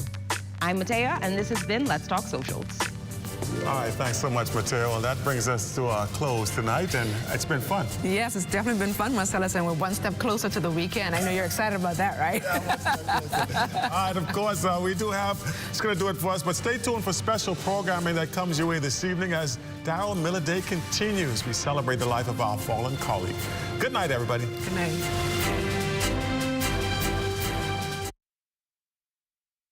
Riding a motorcycle requires a heightened sense of awareness, strength, and better coordination than driving a car. It also involves increased risks and more maneuvering skills. Motorcycles are not as easily seen as a car or trucks. Other motorists, particularly those who don't ride a motorcycle, may not be looking for motorcycles in traffic. This places the motorcyclists at risk, particularly at intersections. Here are a few tips supplied by the Royal Bahamas Police Force to ensure a safer ride. Always ensure that all persons are equipped with fitting helmets and other motorcycle safety gear like effective eyewear. Ensure that the motorcycle is licensed and insured and both license plates are properly secure on both front and back. Do not pop motorcycles, especially when on a busy road or intersection. It impairs your line of sight and your ability to swerve will be delayed. Be alert when riding and be mindful of road conditions, especially when overtaking. Always inspect your motorcycle before every ride to ensure your vehicle is fully operational, especially tires and braking systems.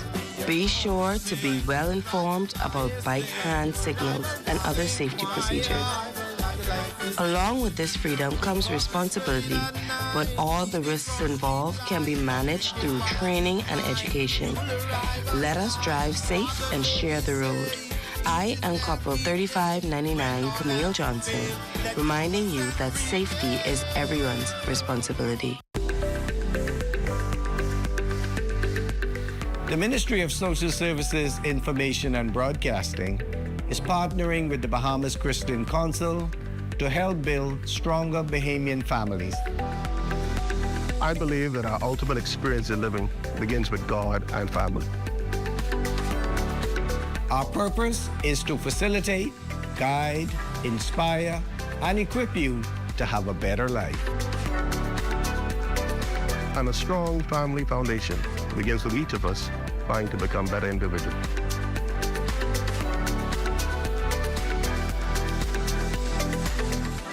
Let's unite for a stronger Bahamas. This message is brought to you by the Ministry of Social Services, Information and Broadcasting, the heartbeat of the nation, leading Bahamians from dependency to self-sufficiency to economic empowerment.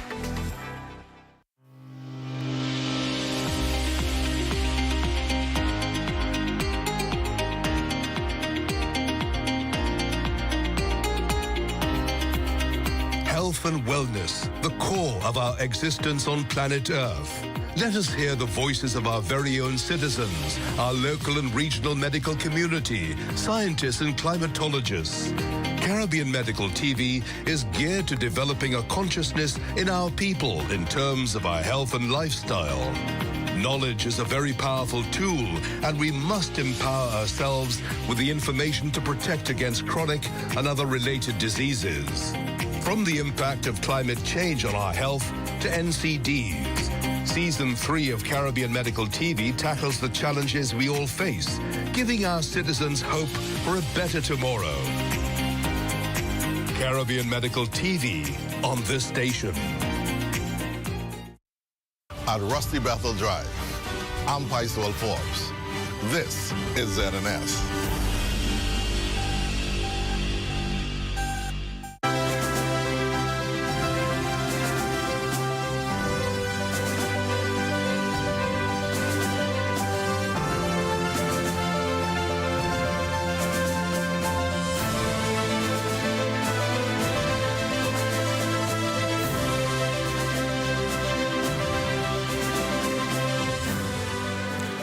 Good evening, I'm Julian Reed, and welcome as the Broadcasting Corporation of the Bahamas continues to pay homage to the one and only Darold David Miller.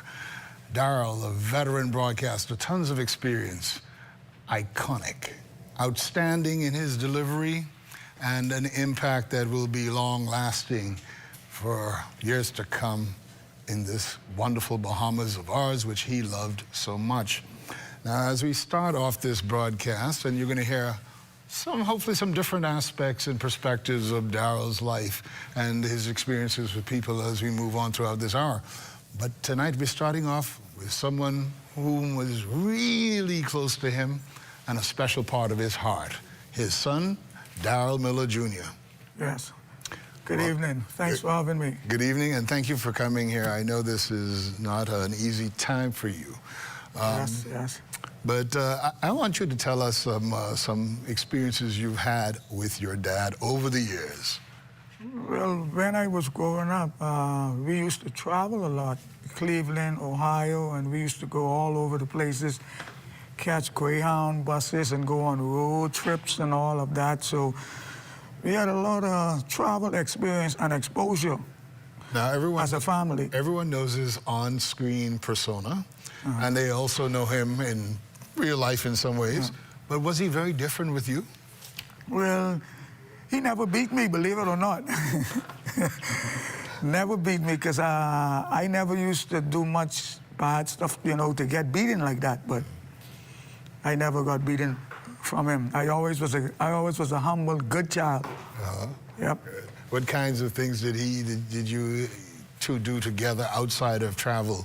I know that you're now based in Andros. Yeah, I'm based in Andros. And I know Andros. Andros was a very special place to him, too. So did you do a lot of excursions to Andros and spend good times there? Yeah, he always traveled there all the time, and we go. I wanted to take him out crabbing, but I let him drive the vehicle, and I would stop and I would catch the crab and put it inside the barrel. So wait, now you're telling me that Darold never went crabbing on his own? No, What? Actually, he's allergic to the crab, to shell, any type of shell foods and land crab. He's allergic to it. Believe it or not, yeah. What kind of things did he teach you as you were? Let's go back to when you were a child. I mean, what's like your earliest memory of your father?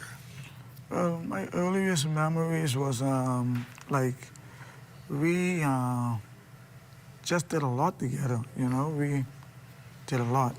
And you were raised in Nassau or between here and another I grew up in Nassau. So for me, adapting to the island was kind of like getting adjusted, but I kind of blend in like I always was from there. Okay, great. I adapt very easily. Do you remember your first trip with him? My first trip was like, we went to, that was Las Vegas, and we went to, there's a park called Cedar Park with the go-karts. That's what we did that together too. Now, everyone in the Bahamas knows who Darold Miller is. When did you realize that your father was this big presence, not in print, on radio and on television. When did that dawn to you? When did that come to you? That came to me a long time ago. Like everywhere we go, everybody, Darold Miller live. Everywhere we go, it's like we have to stop for hours and everybody keep talking and keep holding us up. So I was kind of delighted by that. Oh, so you I loved it. You weren't offended by it because you're sharing your time with everybody else, with the whole country. So it kind of brought me close together, you know, to know a lot of people and get to meet a lot of people through him. And you got a love through that too. Yep, I got a lot of love through that. Yep. Well, you know, I knew Darold quite well, and your uncle is here now, whom I know even better, Philip Miller, and good to have you on the show. Condolences to you too. Thank you very much. I sent them to both your son and to you. Now, I'm going to let you know, because Wendell Jones, excuse me, the current ambassador to the United States for the Bahamas, I think grew up not far from you all, right? Yes. In the same area. Yes. And he said that he knew Darold from he was about 6 and always realized that he was a gifted man. Yes. Gifted young boy. Now, he's your younger brother, right? Darold is, yes. How many years between you? 4. Okay. 4. And so, now, we know that you're a bright man. I mean, I can say this because you were a lecturer at university, before it was the University of the Bahamas. But when did you see something special in your brother? You know, way back when Darold might have been in Form 2, Darold wrote a play. I think the teachers asked them all to perhaps write a play. And Darold wrote a play, and it was so good in his class that it was done before the whole school. I mean, it was amazing. It was a play about Adam and Eve in the Garden of Eden.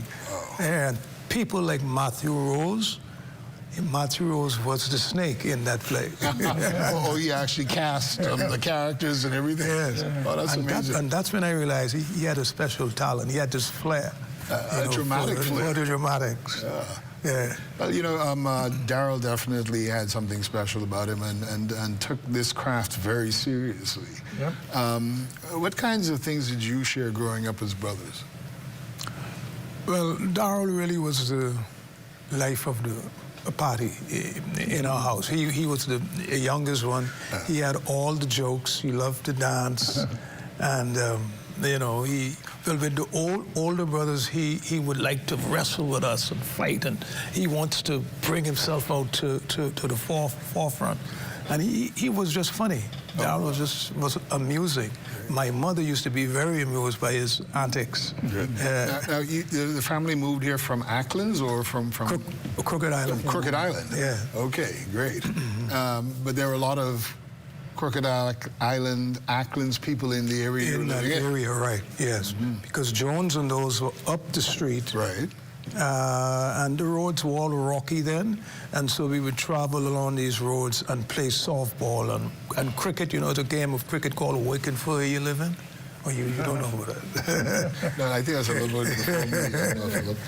So he went through high school, and of course you were ahead, and you of course are an agriculturalist. Yes. So I understand the story goes that your mother took him to Nassau Guardian. Yes. Yeah. And it just started from there. Yeah, yeah. But obviously, having been a playwright at such a young age, you could tell that he had this gift for writing and for talking. Yep. Yes. What are some of your favorite memories of him? Of Darold? Yeah. Not even as a child. I'm talking now as an adult, when the two of you became men. Yeah, well, everybody likes to talk about the fire. You know that fire? But you wouldn't believe, I might not be answering your question, but I was not in the Bahamas at that time. I was in Santo Domingo. Okay. And they brought this newspaper in the morning, and on the front page is this building ablaze. And I said, that's my country. I tell the fella, that's my country. You know, but I was not here for this fire that everybody talks about. Where's the water? That's one of the infamous incidents with it's still dramatic. Well, listen, we're going to have to take a very quick break right now, but we'll be back. We're speaking with Darold Miller Jr., Darold's son, and Philip Miller, his older brother. Stay with us.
JBI. I so love your products.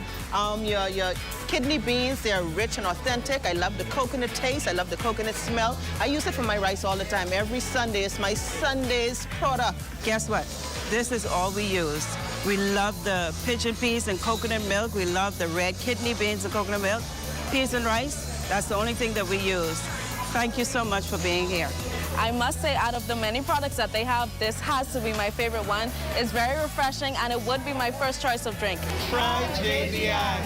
Happy 30th anniversary, JBI. Happy anniversary, JBI. Congratulations, JBI, on your 30th anniversary of being in the Bahamas. Happy 30th anniversary, JBI. Thank you, Bahamas. Is the Little Caesars Stuffed Crust Pizza. Get more pizza for less money. Only $12. It's a whole new level of pizza with cheese stuffed crust so spectacular that there's nothing left. Pizza. A delicious pepperoni pizza with the crust stuffed with lots of cheese and brushed with butter and garlic flavor and sprinkled with Parmesan cheese. Hot and ready Thursday to Saturday between 4 and 8 for only $12. Simply irresistible. And only at Little Caesars. Pizza.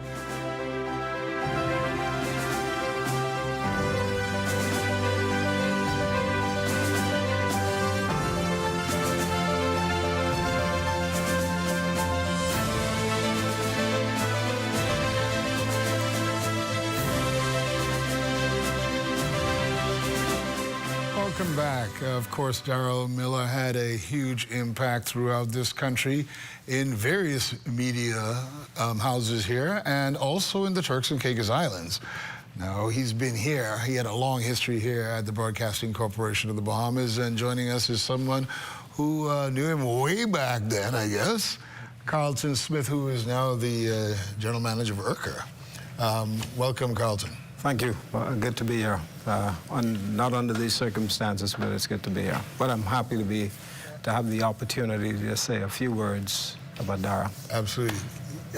Can you remember the first time you met him? Yes, I do. 1981.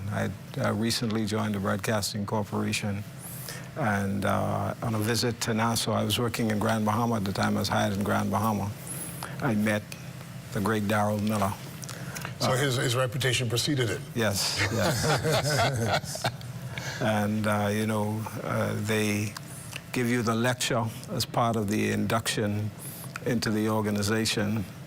And, Darold had many stories, many newsroom stories, many experiences that he would have had. And he used the opportunity to make sure that as a young journalist coming into the Broadcasting Corporation, he would ensure that I understood how you are acclimatized to the organization. Mm-hmm. So what was the temperature like in the newsroom in those days? Well, I didn't work for a long period in Nassau. In fact, at that point, I was working in Grand Bahama. Mm-hmm. And I just came for a visit to Nassau because I was doing an assignment in Nassau. I was working in sports at the time, and if you know, Darold started out as a sports reporter with the Nassau Guardian. Absolutely. And he told me about his experience as a sports reporter before transitioning into news. And fate would have it that I would follow that same path. I moved out of sports and into news. And it was really, Darold and I really developed a much closer relationship when he came back to the Broadcasting Corporation after a period with Jones Communications. And he came back to become the Deputy General Manager of News and Current Affairs in Nassau. And he had responsibility for the news department throughout the corporation, inclusive of Grand Bahama. And I was responsible for the news department in Freeport. And so it required me to communicate more frequently with him, and we built a rapport.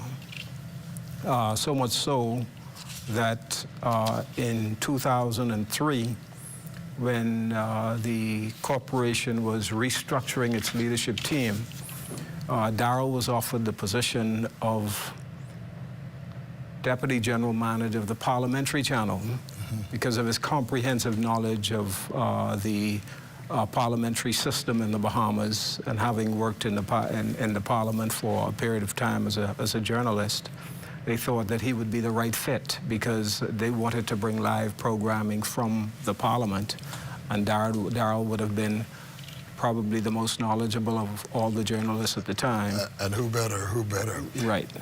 Our general manager here and the executive chairman, Picewell Forbes and Clint Watson, they paid special tribute to Darold, and let's listen to what they're saying now.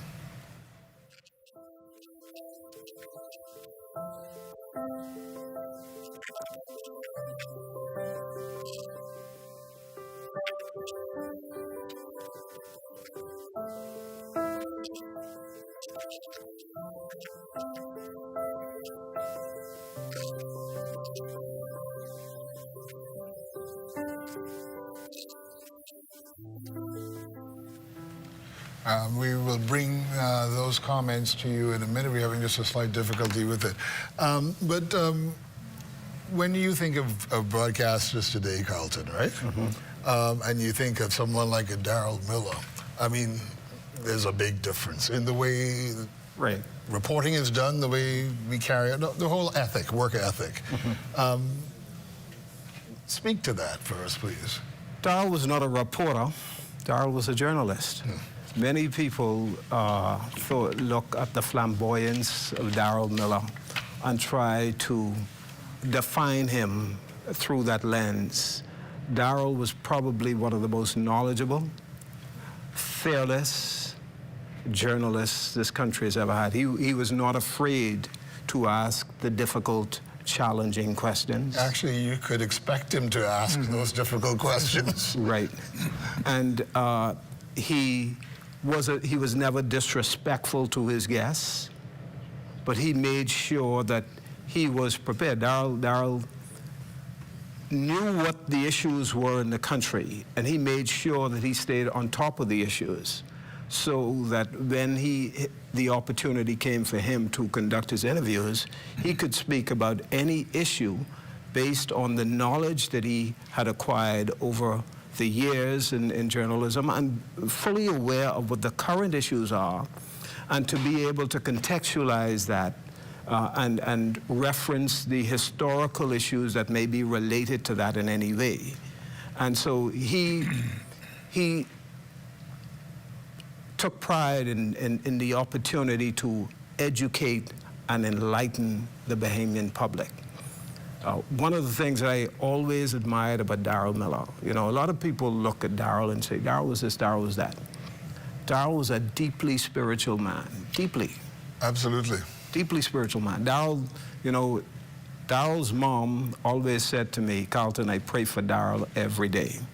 But Darold never started a show, a talk show, without recognizing the need for him to connect with his creator before he began that show. And what struck me actually, Philip, when you said that the first thing he did was write this play about Adam and Eve, a biblical situation, yeah.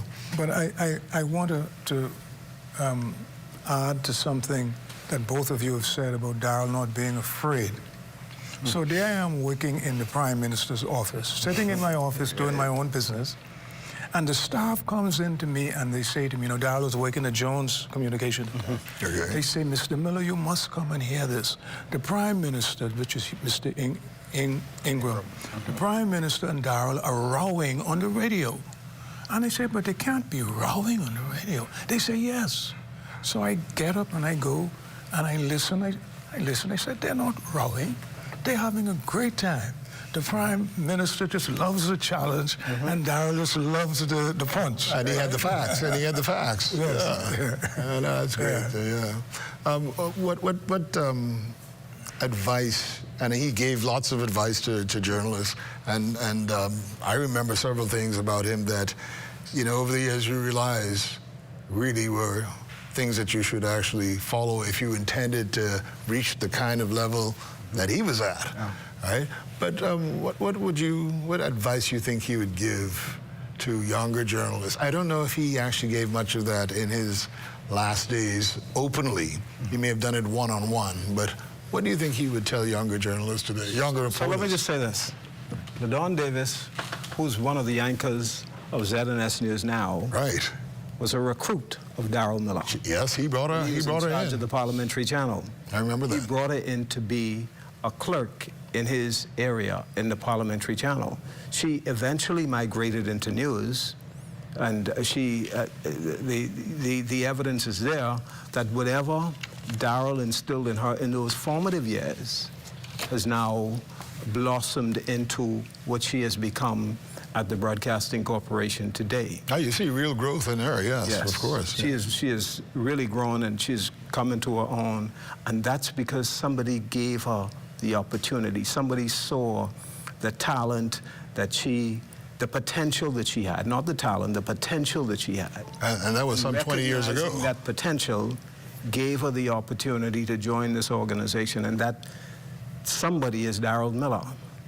I remember when we were starting The Guardian, one of the conditions of my employment as the station manager of The Guardian, after they offered me the job, they said to me in a meeting in the boardroom, "Can you bring Darold Miller?" And I boldly said yes. I know Darold, I said, Darold will make it very difficult for me. But, you know, I called Darold. I said, I got his mom. I didn't know how to reach him in Turks. Ms. Miller said, I got to call his sister. And she got the number to me. I called Darold. Darold told me he was coming for the general elections in 2012, and then he has to go back. And I said to Darold, you can't do that. You can't come for that short period. They want you. I said, they will make it worth your while. Darold agreed to come. And we built that station on the name of Darold Miller. We did a major ad with Darold and Dwight Strawn as the two key I remember that vividly. Premier talk show hosts for the Guardian. But I always recall the first day we went on the air and Darold did his first show. By the time he finished that show, there was not even standing room outside the Guardian. Everybody waiting to welcome Darold Miller back to the Bahamas. Wow, that's incredible. That's how hugely popular he was. Let's hear from another one of his former colleagues who's now retired, Stanley Pinder. Let's hear what he has to say in memory of Darold Miller. We had a void there for a host for immediate response show. And, you know, we don't like to get beat. Other stations for, at that point, moving forward, Guardian, Jones and station, stuff like that. So we wanted to fill that void. As I said, our host had left, contract had finished. Darold, we knew, always loved ZNS. So, as I said, our people went through and management decided to look that direction. You know, everybody loved Darold. Darold knew the country. He knew every area of the country. He knew the people, and he had his fingers on the beat of whatever was going on in the country. So that brought that excitement back to ZNS. Now you could call in Auckland. He knew people in Auckland. He knew people in Inagua, and he knew what they were feeling. And so that's what made that personal. He had that personal contact with people. I don't know if you remember, ZNS started with a radio program called Action Line. It wasn't a call-in show, it was Action Line show. It was hosted by Charles Carter, Kelsey Johnson, Ed Bettle, and so on. That was for that time. When Darold came in, he came with this more modern communication was there. So he was able to reach and interact with more people and go into this more dialogue. You know how you all do it now. And so when he came in with the new modern telephones and everything, people calling, which added to the show. Stanley Pinder, who's now retired from the Broadcasting Corporation of the Bahamas. We're going to take a quick break, and we'll be back with more talking about the great Darold Miller, along with Philip Miller and Carlton Smith. Stay with us.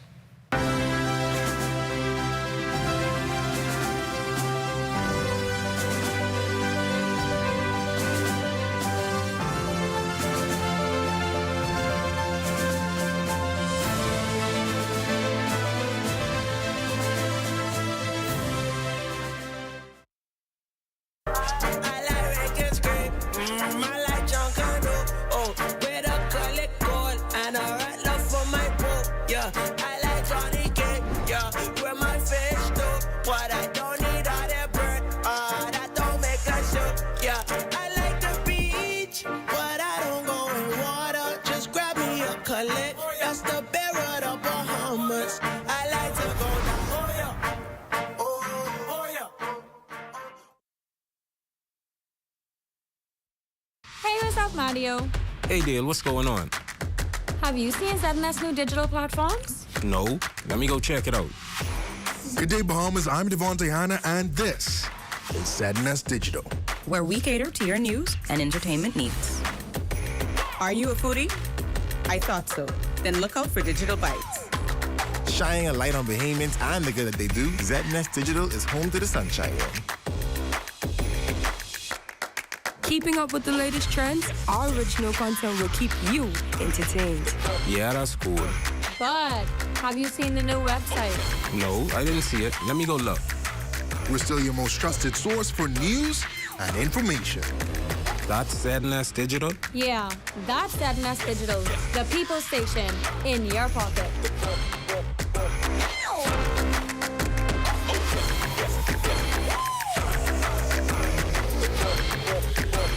Hardware is the helpful place. Everything you need under one roof, from electrical, paint, plumbing, outdoor, barbecue, automotive, lawn and garden, pet supply, houseware, and seasons. Hurricane season is now here, so for all your hurricane needs, we have a 25% off bargain zone. Hey, thanks. I would have given more stuff, but I didn't bring my money. I thought this was a club, and I thought everything was free. Finally know what it is now. Ace. We're located on St. Albans Drive, West Bay Street, open Monday to Saturdays from 7 a.m. to 7 p.m. and closed for lunch 2 p.m. to 3 p.m.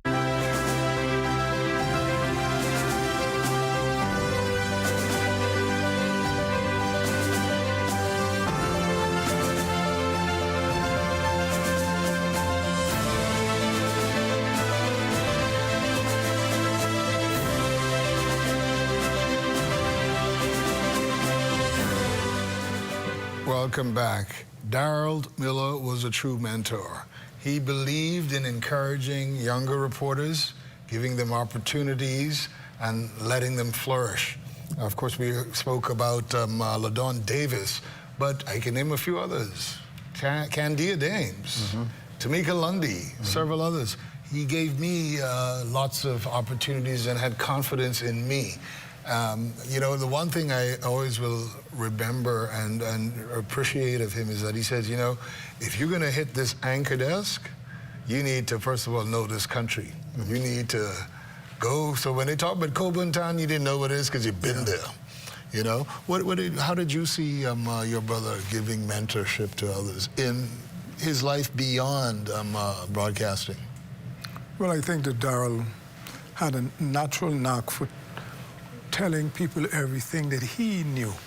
You see, he just wanted you to know everything that he knew. And as we were growing up, he would, whatever new thing that he has learned, he wanted to transmit it. Yeah, he wanted to share it. So I think that spilled over into his professional life. He wants you to be as good as him, you know.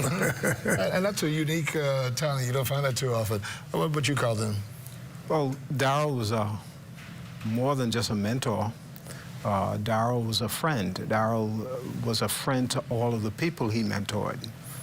Candia Dames tells some stories about Darold and his leadership of the news department at Love 97 that has left an indelible imprint on their lives, you know. Darold was a coach and a mentor, and he took nothing.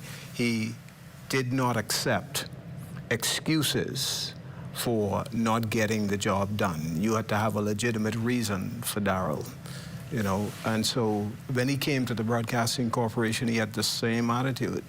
He wanted the best out of the people who worked with him, and he would not settle for mediocrity.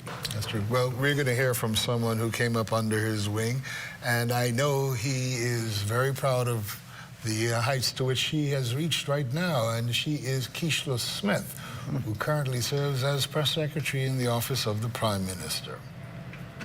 Okay. My first encounter with Darold Miller was actually my first day on the job at Love 97 Radio. I walked into the building on East Street there before news time, which was sometime before 8 o'clock in the morning. And I sort of met Darold Miller, who was, you know, moving up and down his office with scripts in his hand, getting ready for the 8 o'clock news. You could tell right away that he was a larger-than-life personality. He was, you know, excited and ready to go. The same person that people experience on the radio is the same Darold Miller. So that was really my first encounter. And it really proved to be, you know, true to the person that I knew him to be. He loved the news more than anybody I think I've ever met. He was always excited about it. He wanted to be the first. He wanted his news to be the latest news. And he was always on top of things. And that was the Darold Miller that I met. Younger journalists have learned from someone like Darold. One thing that I could definitely say about him is that he was someone who was interested in mentoring people. And I think there are several journalists, myself included, who are the better because of it. He was someone who was always willing to share what he knew. He was willing to share contacts. He was willing to introduce you to the people that you needed to know to get the news. He was interested in sharing his techniques and news gathering experience. He didn't leave you out of anything. Anything that he knew professionally, he was willing to share with you. And I think that anyone who worked with him could attest to that. He often said, and people who worked with him would know that you've got to have a nose for news. You got to have contacts. You know, you got to have this. He was always insisting on what the tools were that you needed to get the job done. So, you know, I would really say that younger journalists have benefited from him. His excitement, his zeal for news, his zeal for investigating all angles of the story. I think that's a legacy that he has actually left. And one of the joys of life is that you're never too old to learn. Now, Margaret McKay, Margaret Elizabeth can attest to that. She had a full career in financial services before she entered the world of broadcasting, and Darold mentored her. Here's what she had to say. My first encounter with Darold was off-site. The first time I actually met Darold, like to touch him, I was in Cat Island with a writers group. And that was my first time speaking with Darold and telling him about my desire to one day come and work at ZNS. That was in the 1990s. I got the opportunity to come up here. First, I was in the gospel station. At that time, it was 12:40 a.m. And then I was transferred into 1540, the other station. And to go back to being with Darold, I got a shift that was 10 to 2 and working in-house for Darold Show as his production person. I got to meet Darold up close and personal. And we would talk, and there is a favorite scripture that both of us liked. And he said that was just like him. And it comes from the book of Micah, Micah 6 and 8. And it says, O son of man, what does the Lord require of you? But to walk justly, to love mercy, and to walk humbly with your God. And Darold say, that's me. Because every day when he was passing, he would say, I need a scripture. Because, you know, he would pray, but before praying, he would do the scripture. He would use his father's Bible. Darold was the type of person who said, Margaret, be well researched. Do not open the mic unless you have something with sense to say. Don't just talk for talking's sake. And even today, I am well researched. I'm cognizant of the fact that he said, this is a privilege to be able to speak to the nation and not to take it lightly. I would like Darold to be remembered as an altruistic person. And that's a person that would give his heart for people. And I think of Darold as someone that would give and has given his heart for the Bahamian people. He was not perfect, no one is. And I'll quote from that Bible he always carried around with him, his father's Bible, or as he talked about his dear mother. They say, if we say we have no sin, we deceive ourselves and the truth is not in us. But if we confess our sins, he's faithful and just to forgive us our sins and to cleanse us from all unrighteousness. I think Darold had that opportunity to confess his sins and be cleansed. So I say, rest easy, my friend, until we meet again. And his influence was covered by and felt by people who weren't just on-air talent. For example, Jamal Moss, who was a production man, he learned a lot from Darold, too. Here's what he had to say. I've known Darold from 2001. I remember when I came here at ZNS in the end 2000. I was a young production assistant. Persons would say very vibrant, very excited to learn, to be active in the role I was doing, whether it be on location or inside the studio. Darold came inside the radio department, and Darold was like, so who's my producer? So they pointed me. Darold did this. No, sir. And he was like, he said, I don't want little children around me. No, sir. No, sir. So that was, you know, in his dramatic way. It was this big round. I felt very bad because I was like, this guy don't even know me. He's then dissing me, dismissing me, and I could see Mr. Forbes, who is now our current chairman, was telling Doris, said, no, he's a good fella, he's very sharp, and he's gonna do well with your show. Darold said, no. So for some reason, then Darold say, okay, I'll work with him. He said, but he said, if he messes up my show, I tell you now, I can call for you to get fired. So I said, oh, Lord. And he said, you too. I said, oh, Jesus. So we worked together, and it was like magic. I mean, after a couple months, me and Darold we was just like gelling. Wherever he go, I would go, you know, being his technical producer.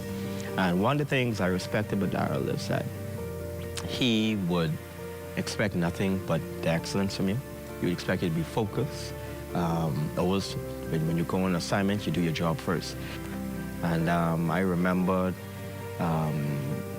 when we went to Farmers Key, Exuma, and I remember when I came back to Nassau, had an accident, and Darold, when he was the first one to hear about it because he was talking to one of the pilots, so he saw what happened. He, you know, I must say I'm very thankful for Darold because Darold called everybody at ZNS, all the higher-ups, let them know what happened to me. And I was even told that Darold went on his show the next day, because we came back that Sunday, he went on the show the next day, and he was talking about it. And the person said, you know, he shed tears and everything, so that, you know, that made me feel humble, even though I couldn't see it, because I was in the hospital. And so he would always check up on me every day, believe it or not, every day. Like when he gets off the show, he'll come by the hospital, sit down with me for 1 hour or two, and hang with me, and then, you know, other persons coming in. And so while I was in my ward, persons would ask, hey, who you is? Who you is? But you got Darold Miller coming to you? Who you is? I just a humble fella. I said, no, boy, you got Darold Miller coming to you every day. He said, you understand? I said, no. You know, but I really enjoyed the opportunity working with Darold. I thank God for that opportunity. Thank those who made it possible. Darold's just very humble, and he would help you in whichever way you can. he believed in young people. And if he see that you are serious about working, serious about your future, he's going to pour into you to help you achieve new levels of professionalism. And that's one of the things I appreciate with Darold Miller. But you know, one of the things that Margaret Elizabeth said in particular was how he shared his heart. He always wanted to help people. He wanted to promote people. He wanted to see people live their dreams, you know. He wasn't a dream killer now. He would do what he could to help you succeed. Your thoughts on what we just heard from those three speakers there? Well, there was a time when Darold, as a talk show host, because I'm interested in craft stuff, and he would bring these different things like plats and soaps and stuff, you know, around by me and ask me what I thought of them, you know, and I realized he was interested, and these were people like from Andros and Exuma and so on, and he was interested in advancing whatever entrepreneurial activity these persons were involved in. I still have some of the coconut oil, you know, that he had. I don't know where he got that stuff from, but he would always bring these things, and I think he was interested in helping others to... All things Bahamian. Yes. He was a true nationalist. Carlton? He was larger than life, really. And I recall in 2002, the Ministry of Tourism was hosting the Caribbean Tourism Conference in Grand Bahama at the Lucan Beach Hotel. And Darold was one of the featured talents for the live coverage of it. He did his show in the morning from the hotel. And as Darold begins the show, everybody lined in front watching him as he worked. And when he was about to end his show, he had some antics that he did. He just, you know, and everybody came just to experience that. You know, people would come, and after the show, he is just interacting with this one, the next one, the next, and you know, it was just interesting to observe how a man who probably loved people more than people loved him. That's a big point there. Demonstrated that reciprocal sort of appreciation for not only what he brought as a talent, but the respect they had for his ability to reach the common people. And he took pride in communicating with people who were not considered affluent or who were not considered academically accomplished. He took pride in interacting with those kinds of Every man's man, if you will. We're going to have to take another break, and we'll be back reflecting on the life of Darold Miller.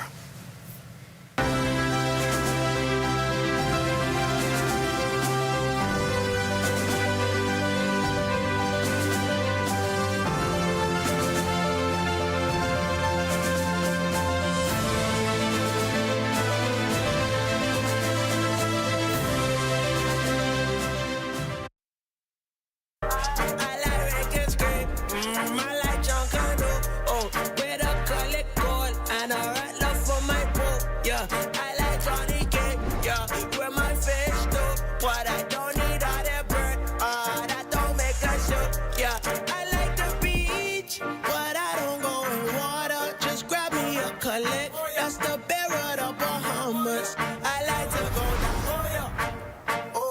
Oh yeah.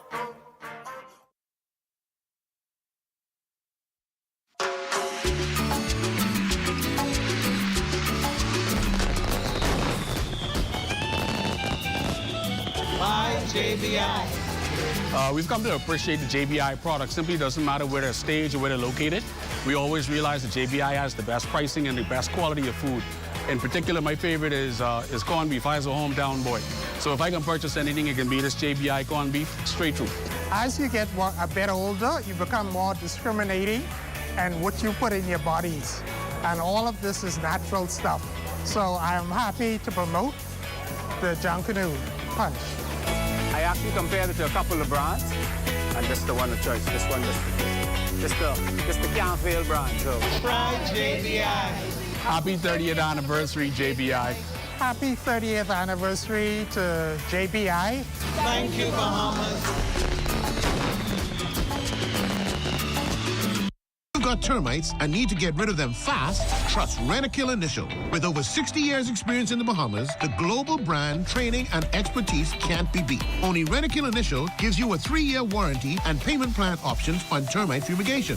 No one can match the range of treatments we offer, such as fumigation, pre-construction treatments, termite monitoring, and more. No matter where you are in the Bahamas, we will come to you. When it comes to complete termite eradication, there's only one name, Rent-A-Kill Initial.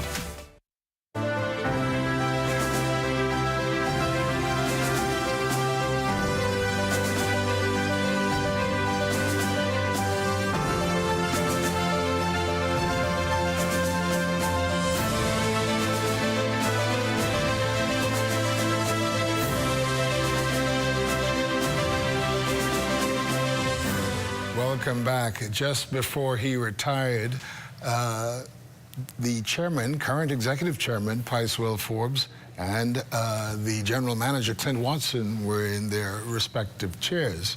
And they share their memories of Darold Miller now. My first encounter with Darold was back in 1981. I came to the corporation at about 19 years old. And the radio building was where most of the activity took place back in the day. In those days, you were walking down the corridor, and I heard this boisterous voice. And people said, that's Darold Miller. I remember Agnes said, that's Darold Miller. I said, who that is? And he was loud, but he was so thin. I said, how could a man who's so thin have such a loud and impactful voice? And that was Darold. And from there, you know, like, who you is? You know, he asked in that kind of way, who you is? They said, Pice Will Forbes, one of the new employees here. All right, look, you might have a future in broadcasting. He did that face thing. So I would have always known Darold from back in the way to do that face thing and also have this cut. Whenever he's typing, he had the old typewriters back in the day. He was doing this cutting and he kind of chewing his mouth in the corner. And I was wondering why he did that, but he no talking now. And you know, I tried to talk to him when they were the newspapers in those days. You had the service coming online and the machine making all that noise, the can and all those different machines. And I tried to ask him because here I was as an inquisitive youngster. I was working in the bank for 6 years. And I remember they had the straw market fire, and I was working in the bank at Paradise Island branch for CIBC. And it was Darold Miller's coverage that day that caused me to say to myself, you can't be doing this. You got to get into the field you studied. And after that straw market fight, I remember I was at CIBC just quitting cold turkey during that same month and saying, I'm going to follow my passion. And that's what pushed me into journalism. Otherwise, I'd have been comfortable in the bank. And so Darold pushed me. And I said, boy, I got to do this.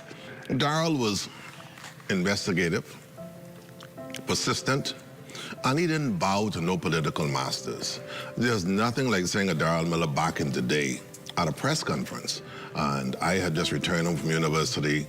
In those days, there were some concerns about victimization and those who had been ostracized and also those who had been peripheralized. But Darold was there, even though at that time, my good friend Papa, Right Honorable Hubert Ingham, was saying as the strong man, was not afraid to ask the tough questions. And he knew how to capture the moment. Darold would come into the room and everybody's sitting down, all the reporters are quiet, everybody kind of a little scared because they're waiting for the Prime Minister to come. And he come, good afternoon, you put your hand halfway up and he sits down.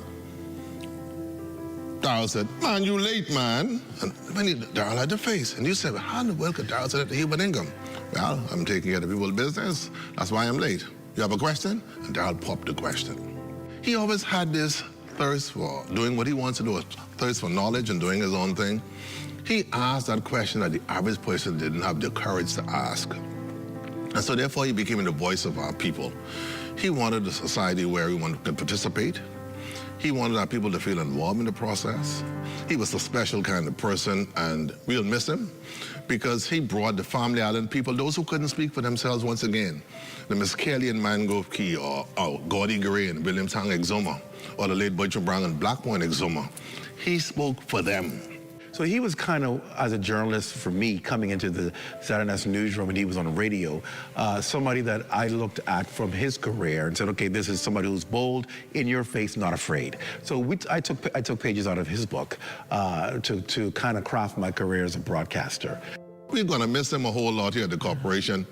A special soul, and he was well trained by his mom, but for the grace of God go I.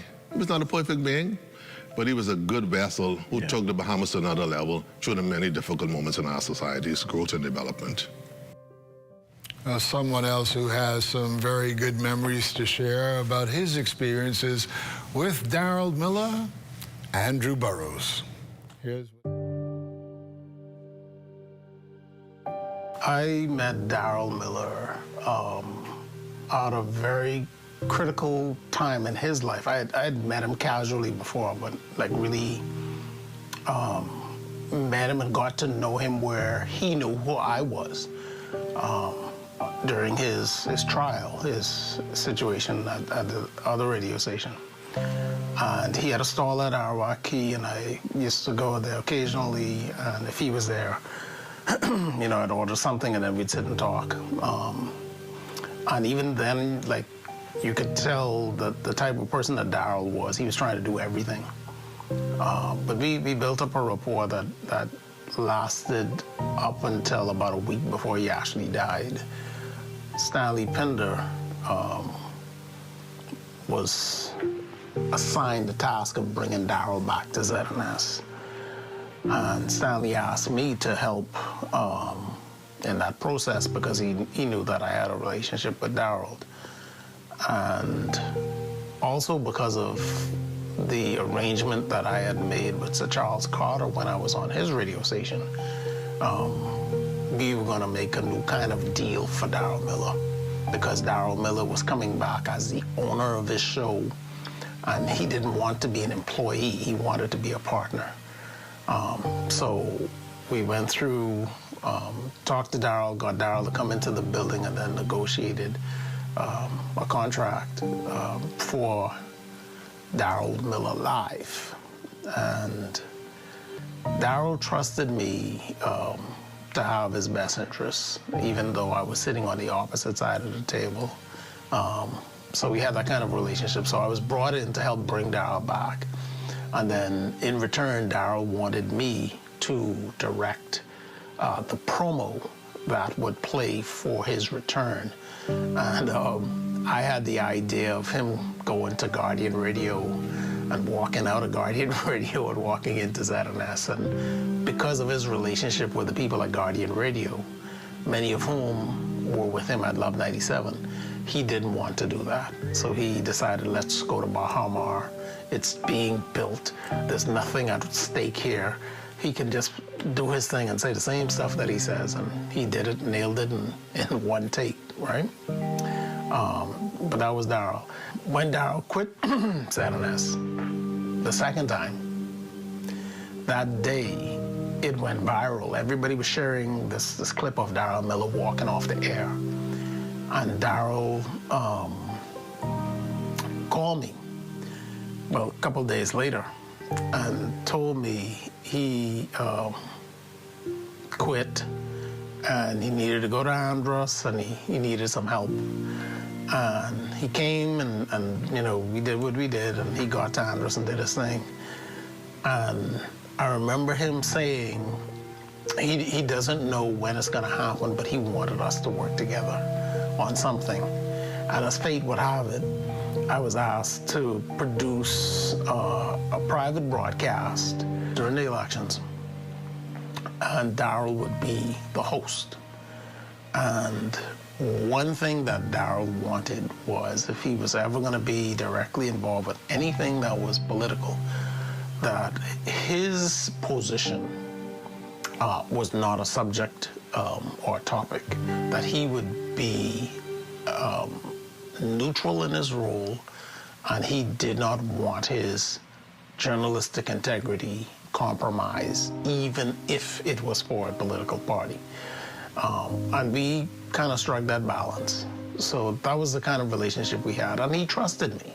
You know, I would be the voice in his ear. I would be the one telling him when to, you know, calm down or bring it down. And there were a few times when Darold kind of flew off the handle and whatnot. And me and him would talk, and I would kind of get the production back on. So that was the relationship we had. When I became his boss, after he left, to bring him back to ZNS, I drafted the contract, or helped draft the contract. I brought him back to ZNS the final time. And we had intentions to do more than just Darold Miller live. And it was one of my regrets that I didn't get a chance to do it or to see it happen. I had created a program for Darold that we would have launched at the 50th anniversary of independence, called Darold Miller's Bahamas. Darold told me he wanted to retire from radio, but he did not want to retire from broadcasting. And between the two of us, our plan was that he would transition from doing a daily radio show to doing a documentary-style program where he traveled this country, met interesting people, and talked to them where they were in their environment. And he was really excited about that. So that was one of my regrets, that we never got the chance to actually do that, because I was no longer there to do it. And then he subsequently retired. So to lose Darold Miller in this country is to lose a big chunk of one of the people who cataloged who we are as a people. So I'm gonna miss Darold immensely. You know, right up to the week before he died, we were still in communication. We saw each other and spoke for a while, spoke for over an hour, just sitting down talking. And, you know, half of the time was him berating me about things that he knew I had no control over. But we had a good time, and that's what it always was. And he always ended it the same way. He would tell you, "I love you, brother," and that would be that. So, Darold, I love you, brother, until we meet again. Well, as this broadcast gets close to coming to an end, we can't talk about Darold Miller, not talk about his love and passion for music and Bahamian music in particular. And you have to wonder, would Elon Moxie have been as great as he is if he didn't have Darold Miller promoting him? Here's Elon Moxie. And now, my bestest friend from Little Harbor and Boyd Rock, from Mars Bay and Driggs Hill, from all over the Bahamas, including West End, the best crab tickler, Elon! It was shocking, very, very much so, yes, indeed. But I know the way Darold lived, and the type of person he was. He got home out of his misery, his pain. Darold Miller played a significant role in helping to propel the musical career of Elon Moxie. They met in 2004 when Moxie launched what is now his biggest hit, Oh My Andros. That encounter with Darold was like exciting because you cannot say no to Darold. He's not going to take no for an answer. So, you know, and from that day I started to get to know him. And he had a house out there in, what's the name of the place? Gardens. Right. So I spent some time out there with him, writing and composing. You know, he was very much instrumental in some of the concert around the Bahamas. But as far as the international, he was not Debbie Outen and Mr. Butts. They were the ones.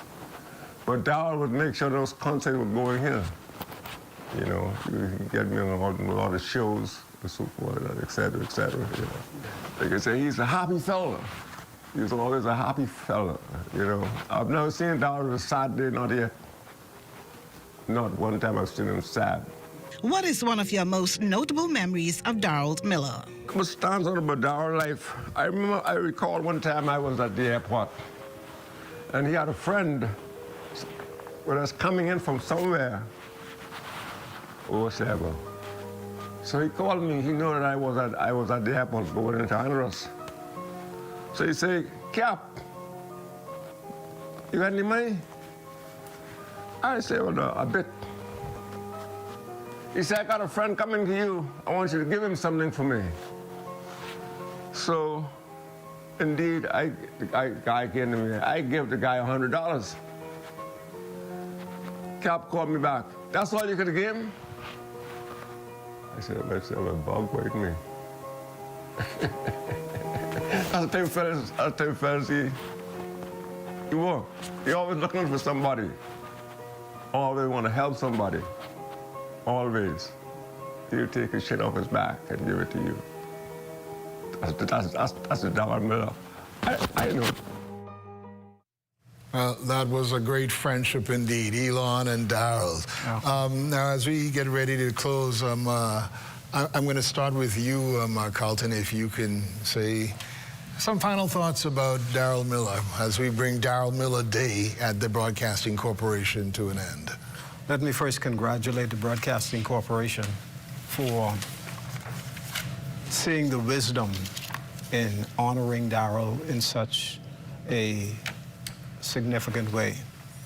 Darold will always be remembered as one of the greatest journalists this country has ever seen. Darold was a humanitarian, as you heard from so many people.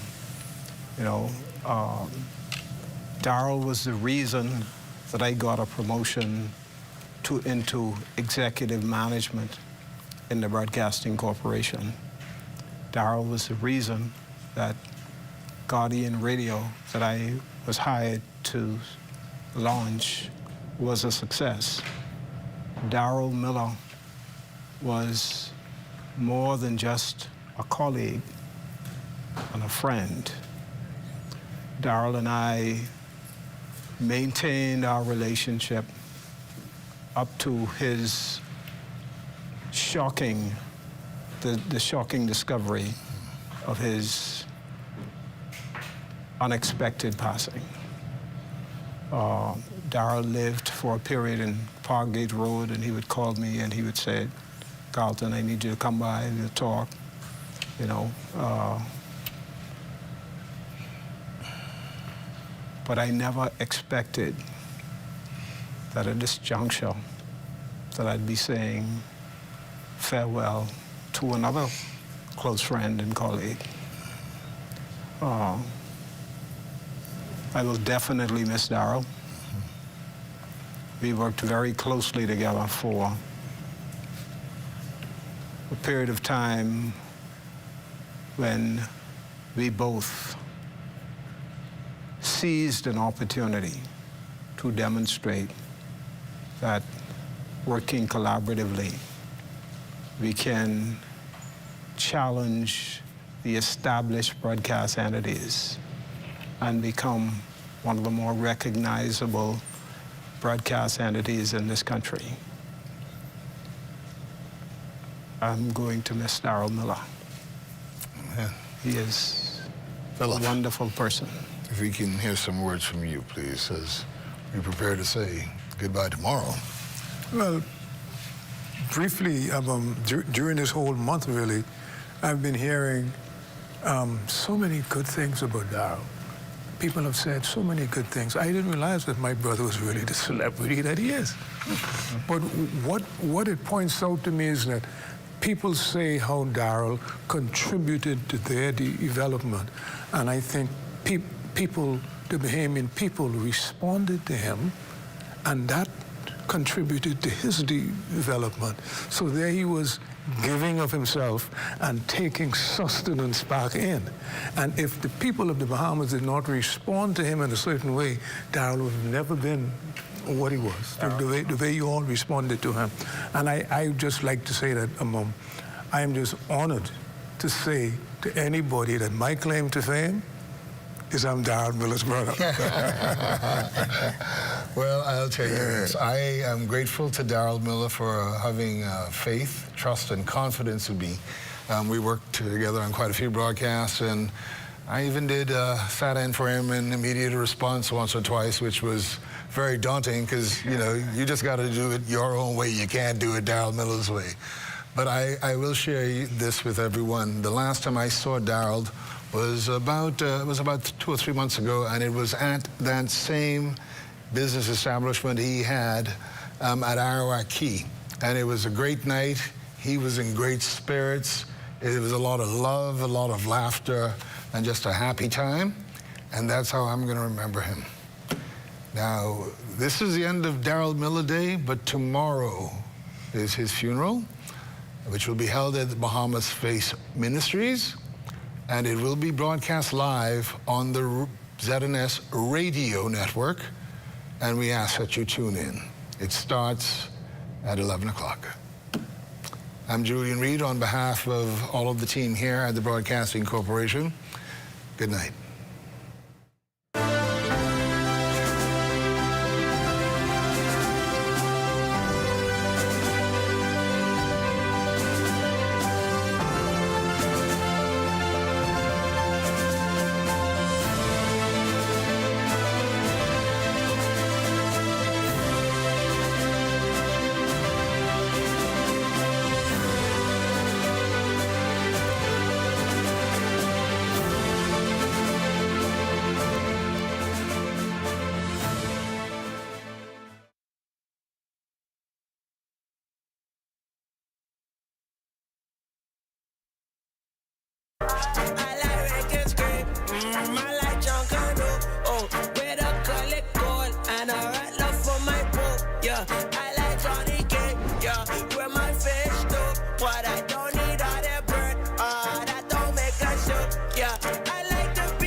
That's the bear of the Bahamas. I like to go down. Oh yeah. Oh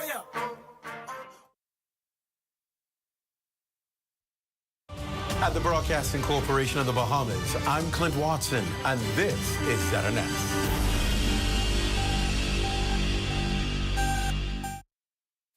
"60 lives lost to fatal road accidents so far this year. Speeding and reckless driving are taking a devastating toll on the Bahamas. As we approach the implementation of the new traffic laws in January 2025, there's an urgent need for change to make our roads safer. This is Road to Safety, reducing accidents and saving lives in the Bahamas.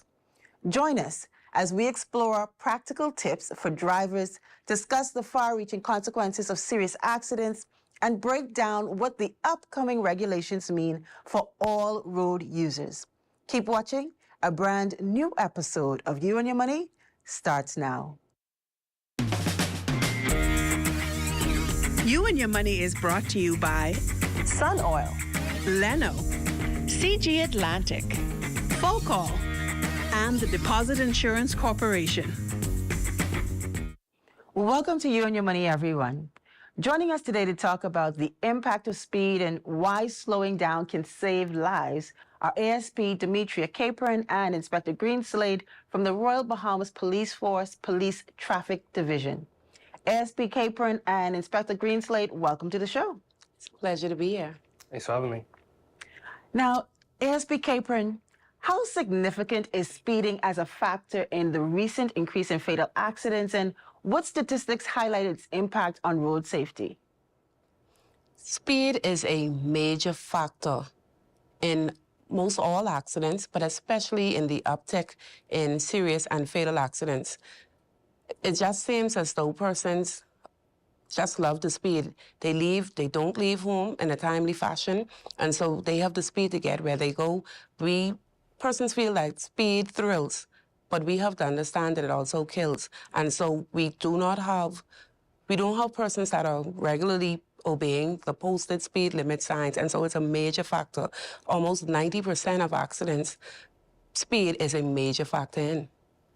Now, Inspector Greenslade, what specific tips can you provide to drivers to help them maintain the safe speeds, as well as to avoid the temptation to speed, especially on the busy or long stretches of road?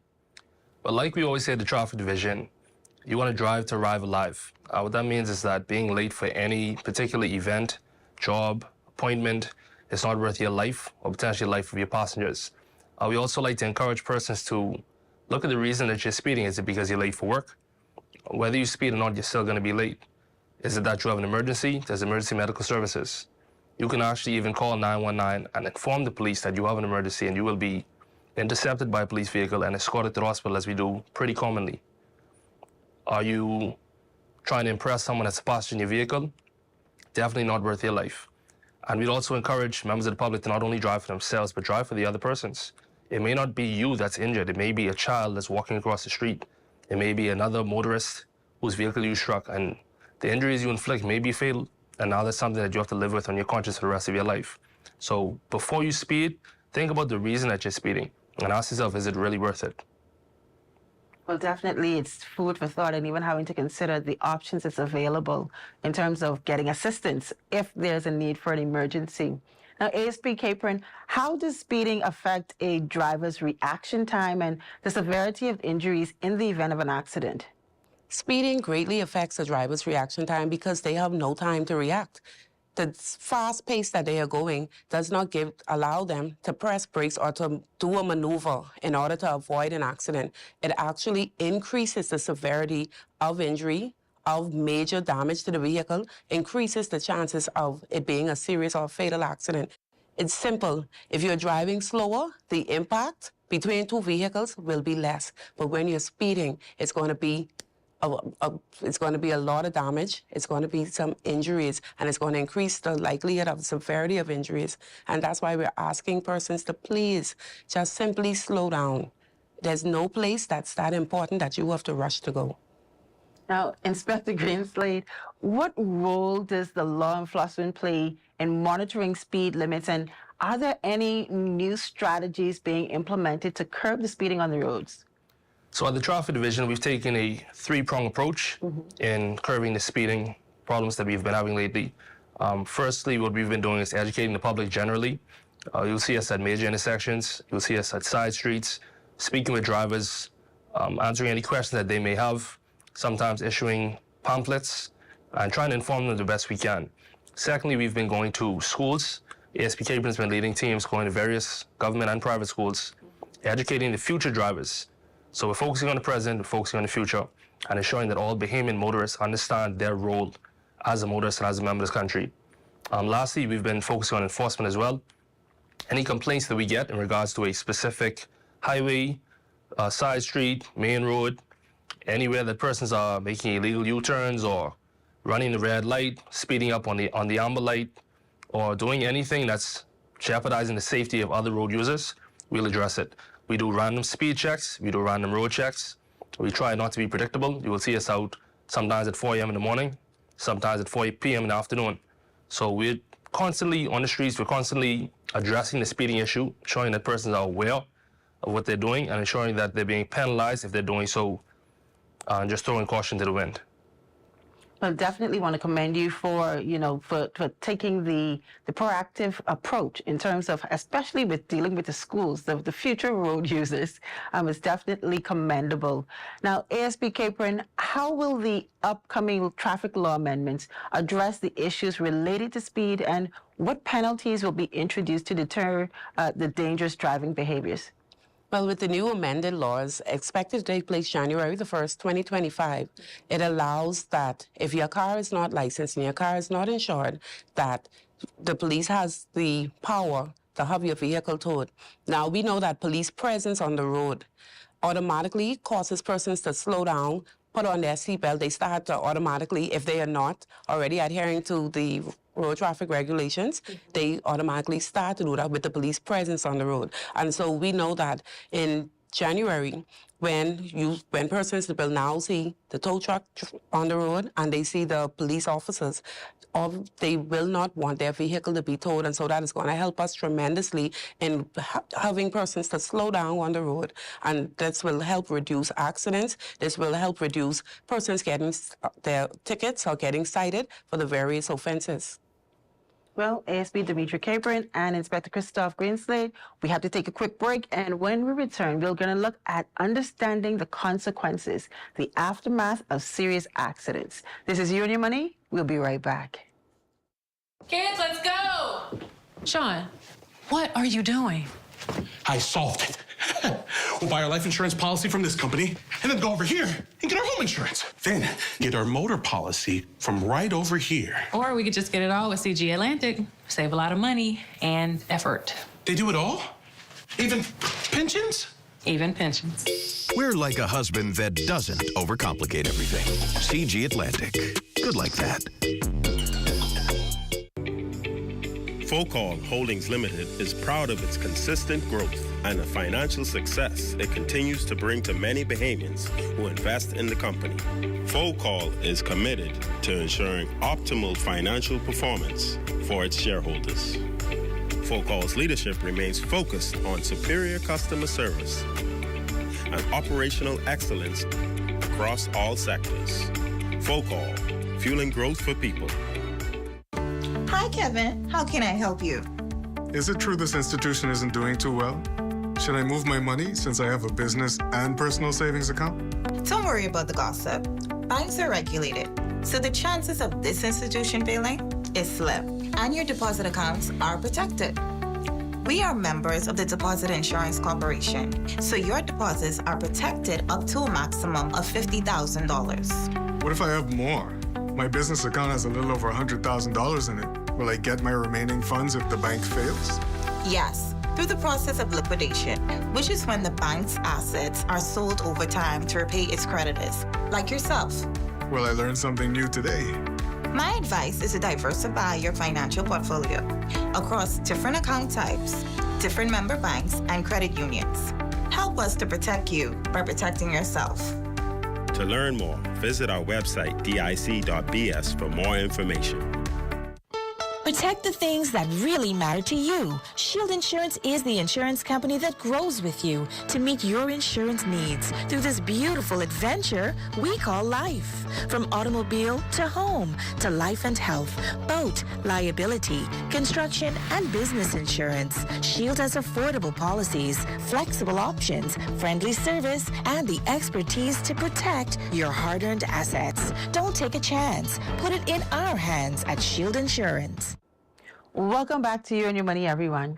In this segment, we're going to be having the conversation with ASB Capron and Inspector Greenslade, and we're talking about understanding the consequences, the aftermath of serious accidents.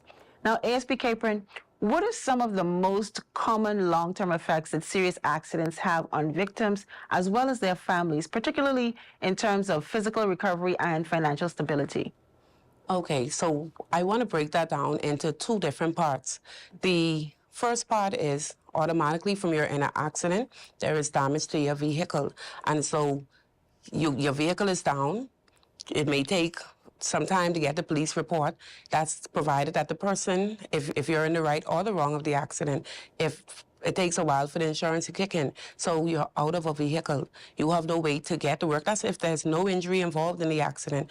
There's no way to get to work. There's no way to get your children back and forth to school, to get to the simple things that you need to do. Just simply go into the food store.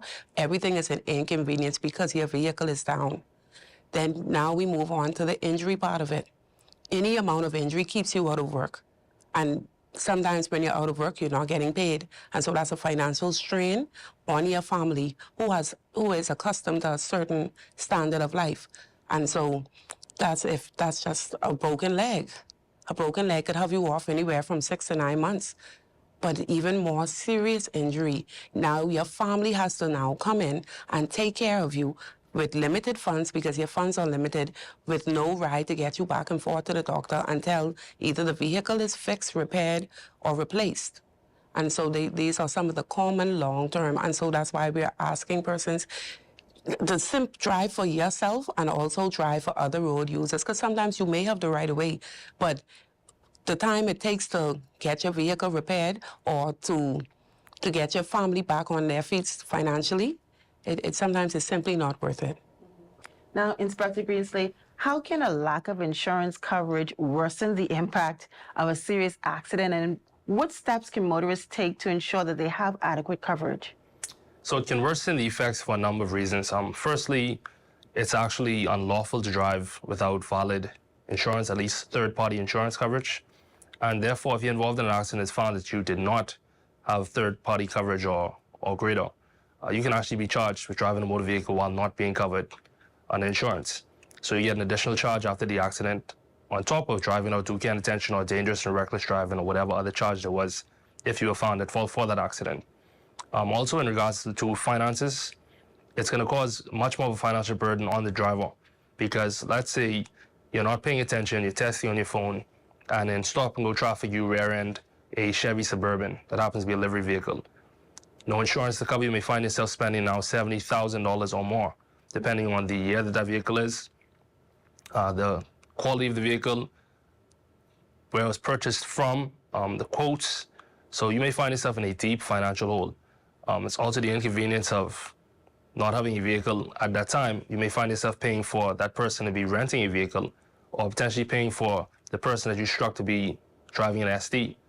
And in the time that it takes that vehicle to be fixed, you can find yourself paying 3, 4, 5 months worth of SD bills or going to court and being forced to pay compensation to that person.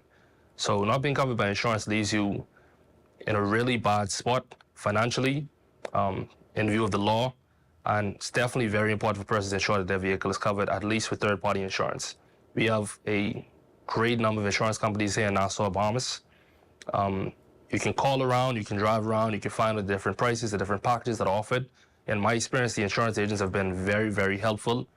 Persons that are unaware, you can sit down and simply have a conversation with a person. They'll educate you as to exactly what may be the best coverage for you, the basic packages that they have, and what they all have to offer. So there's absolutely no excuse. If you're driving a motor vehicle, you need to be insured. Well, that's simply put. Now, ASB Capron, what resources or support systems are available for individuals who experience significant life changes to a serious road accident, such as loss of mobility or income? Well, the government has made provisions in terms of when persons are injured, they receive medical care at the Princess Margaret Hospital. There are also out clinics in all of the different communities for persons who need, let's say, counseling, because the effects of an accident don't stop on the accident scene. It may not even stop to an injury standpoint, but some things persons need to speak about, especially if their quality of life has changed with an injury. And so we have counselors at the Sandlands Rehabilitation Center. The government allows for psychologists available to persons that need to talk, and they, simply would not have to come up with funds out of their pocket. Now, Inspector Greenslade, can you share some real-life examples on how road accidents have affected individuals' abilities to provide for their families, and what lessons can be learned from these cases? So persons involved in traffic accidents will find themselves in a number of issues after the accidents occurred. Physically, mentally, financially, socially, because it's embarrassing for persons involved in an accident to be sitting on an accident scene and having persons pass by in a small community like ours. It's financially strenuous, particularly if you're at fault for the accident, and as I spoke about earlier, without insurance, to now have to pay out of pocket. There are also a lot of Bahamian persons that they rely on their physicality to make money on a daily basis. Not everyone has a government job or a particular contract. There are some persons that work with their hands, skilled workers, there's laborers that are required to provide a physical service on a daily basis. And so if you receive injury from an accident and it makes you incapable of showing up to work and performing the tasks that you get paid to do, particularly if you're the sole breadwinner for the home, then not just you, but now your entire family is going to feel the repercussions of that. If you're the only person paying a school fee and now your physical injury has limited your ability to work the amount of hours that you usually work or allow you to just put bread on the table for your family, then definitely there's going to be some fallout as a result of that. Well, ASB Demetria Capron and Inspector Greenslade, we have to take another break. And when we return, we're going to talk about preparing for change, navigating the new traffic laws and safety regulations. This is You and Your Money. We'll be right back. Protect the things that really matter to you. Shield Insurance is the insurance company that grows with you to meet your insurance needs through this beautiful adventure we call life. From automobile to home to life and health, boat, liability, construction, and business insurance. Shield has affordable policies, flexible options, friendly service, and the expertise to protect your hard-earned assets. Don't take a chance. Put it in our hands at Shield Insurance. Introducing the Focal Smart Pass app that helps you to fuel up faster. Here's how it works. Download the app on the App Store or get it on Google Play and create your profile with payment details. Visit your nearest Shell station. Open the app, scan the pump's QR code, select your payment amount, and begin fueling. Say goodbye to cash and cards because the Focal Smart Pass offers secure and convenient payment options right at your fingertips. Download Focal Smart Pass now and fuel up faster today. Man, I thought retirement would have slowed you down. It's the island life, son. Living in paradise. Must be nice. Can't wait until it's my turn, if that day ever comes. My financial planner has provided me with solutions for my future. Pension, retirement, and even property management. So who helped you with all this? Let's go, son. 2 more miles. What's Leno?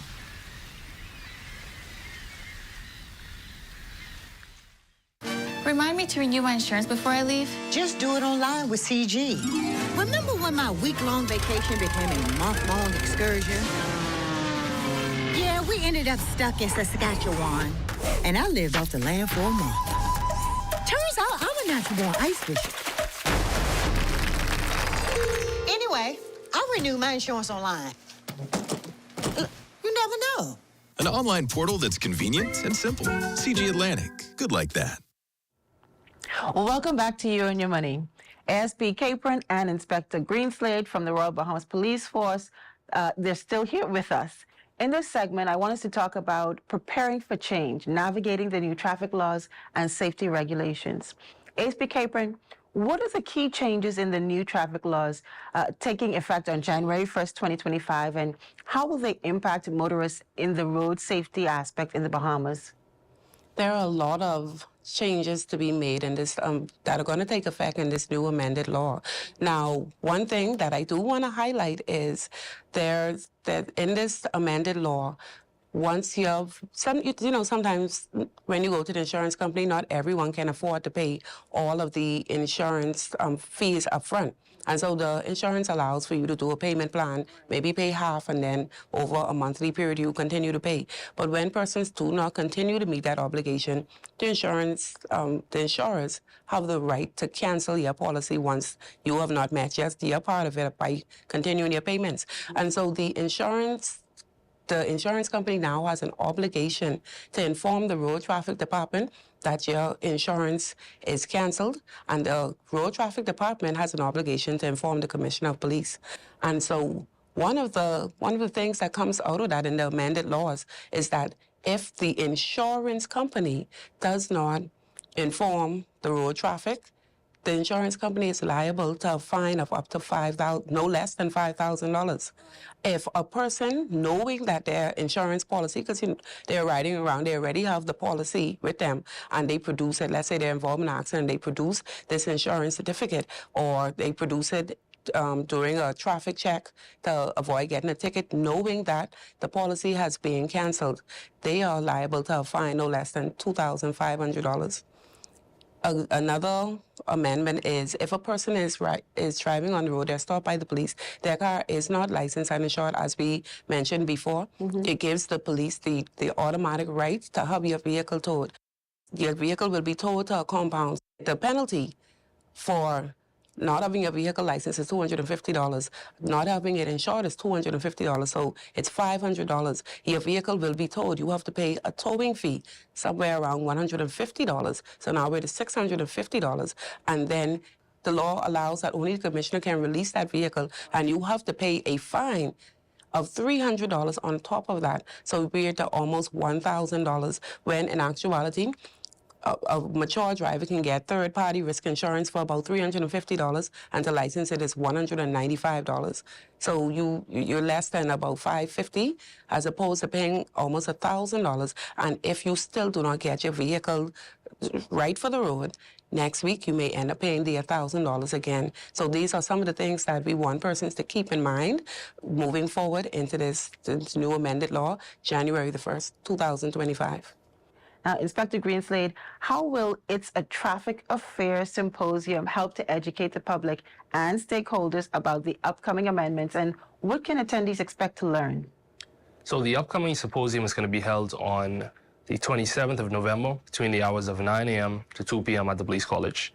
It's going to be open to all members of the public, and present will be members of the Road Traffic Department, the Motor Vehicle Training School, the various insurance companies will have agents in place, and person can come there to receive any level of education as it relates to motorists in general. And they can spend the entire day, they can ask the questions that they'd like.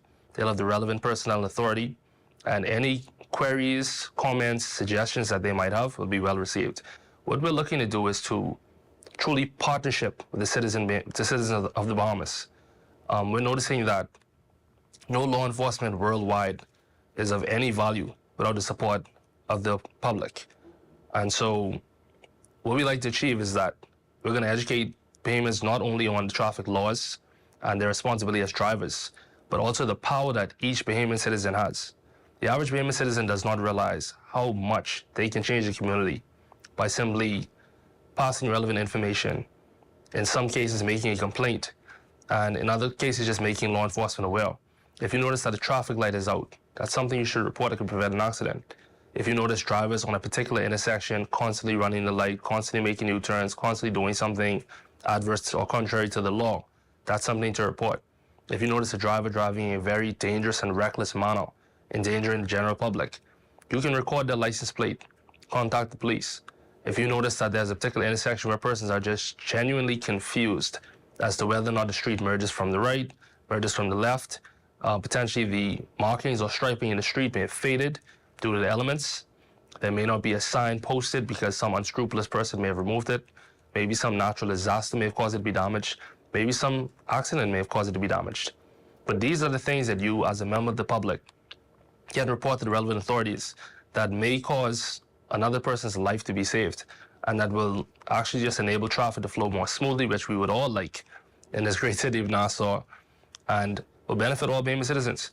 So if the average Bahamian citizen was aware of the power that they had, and we can form a partnership where you call us with any questions, comments, concerns you may have, I think we'll be a lot better off in general. Well, I know one of the things that has been something that came about in recent times, which is the left turn with the light being on red. Can we just give some clarity around what that looks like? Because I think some persons are still confused with what to do and when to do it. Right. So there's no left turn unless there's a sign posted that's allowing you to do so. So you'll notice on University Drive and University Commons, that intersection right where the old road traffic was, there's going to be a sign posted that allows you to turn left on a red light. However, you must, of course, give way to traffic that has the green or has priority at that time. There's no other intersection that you can simply take it upon yourself to do that. If you see a sign posted, you're allowed to do so. Otherwise, please just remain stationary, wait for the traffic light to turn green, or wait for a turning light to indicate that you were able to turn. But you're not just able to freely turn left at any intersection as long as the way is clear. That's not correct. All right, thank you for that clarity. Now, ASP Capron, in what ways are the new traffic regulations expected to reduce accidents and fatalities? And what are some of the enforcement strategies planned to ensure compliance?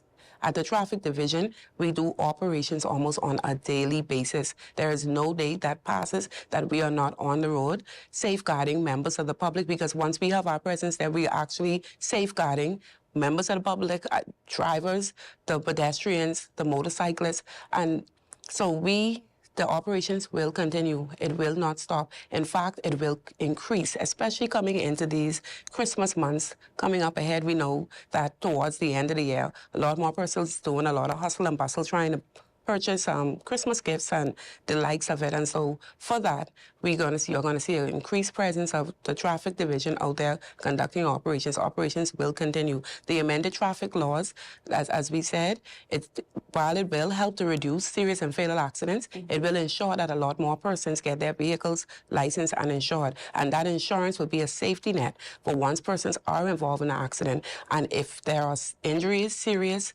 minor, or fatal accident, a fatality comes out of it, to ensure that persons can be properly compensated and you do not have to dig in your pocket to go and fund these things. Now, one of the things that we talked about the education and as well as the upcoming symposium, but is there anywhere that persons from the public can actually access information or educational material that can help them to be informed about road safety? Yes, there is. They can visit the Royal Bahamas Police Force's page. We have pamphlets of safety tips, safety flyers, safety tips to reduce serious and fatal accidents, possible reasons for hit and run accidents, just safe general tips, driving tips in general. We have those on the Royal Bahamas Police Force page. They can visit the traffic division and they can collect a hard copy of it so that everyone gets the message of traffic safety in the Bahamas. Well, ASP Capron and Inspector Greenslade, I just wanted to thank you for giving me an opportunity to be on the show, or you being on the show with me here today. Now, is there anything that you would want to add before we end the show for today? Yes, one thing I'd like to add is to encourage all motorists, and that's both the drivers of motor vehicles as well as the riders of motorcycles. Please keep your documentation with you. Upon request from the police, you should be able to produce your valid driver's license, your proof of insurance, and your certificate of title or some form of ownership for that vehicle. It's unacceptable for the police to stop you and your response to be, I don't have it on me, or it's home. Because in that moment, you need to verify that you are legally in possession of that vehicle. But please keep your documents on you. Motorcyclists, wear your helmets. And let's all try to look out for one another, be our brother's keepers as we traverse the streets. Well, ASP Capron and Inspector Greenslade, thank you for joining me on the show today. Thank you. It's our pleasure being here. The upcoming traffic law amendments aim to create safer roads and reduce fatalities. Compliance will benefit everyone in the long run. That's it for today's show. Don't forget to follow You and Your Money on Facebook and tune in next week for a brand new episode. I'm Ria Christina. Thanks for watching, and I'll see you next time.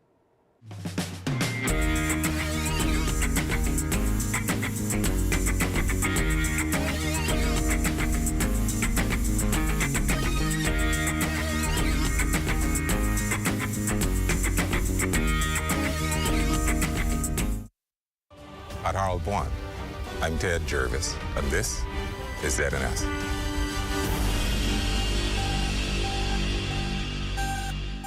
Previously on Saints and Sinners. Not even a real clinic. I'm only interested in one type of procedure. Kareem, what is he doing? What are we moving? We selling organs to the highest bidder, baby. Get out of the vehicle! Under arrest for illegal organ trafficking. God answered my prayers. It's my son, too. You are awaiting trial for murder. You're not fit to be his father. I didn't do it, Tamra. I've been waiting down here for about an hour. I am worth the wait.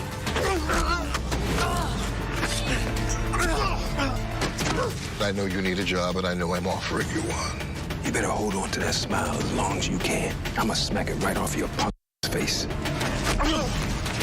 Look at me. You killed your brother, Felicia.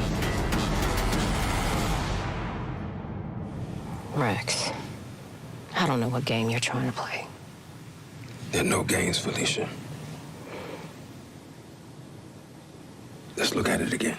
No, I'm not Ella. You're trying to mess with my head. Felicia, it's just the truth. Malik, sorry. Malik, come on. Don't be stupid. I already made a copy.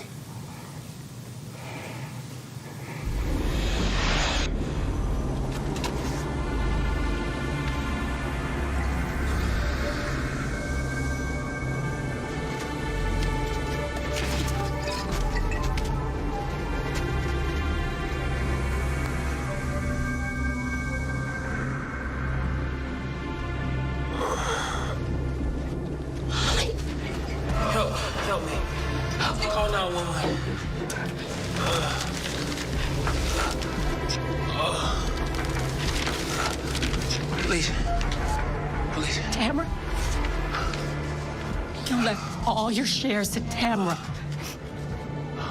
I gave up Search 10 years of my life. And you kicked me out. Why, Malik? Why? Why? You don't even know her! Felicia, no!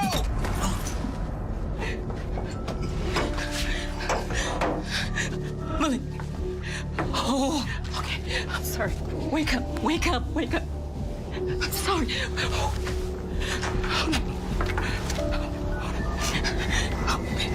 Hold on.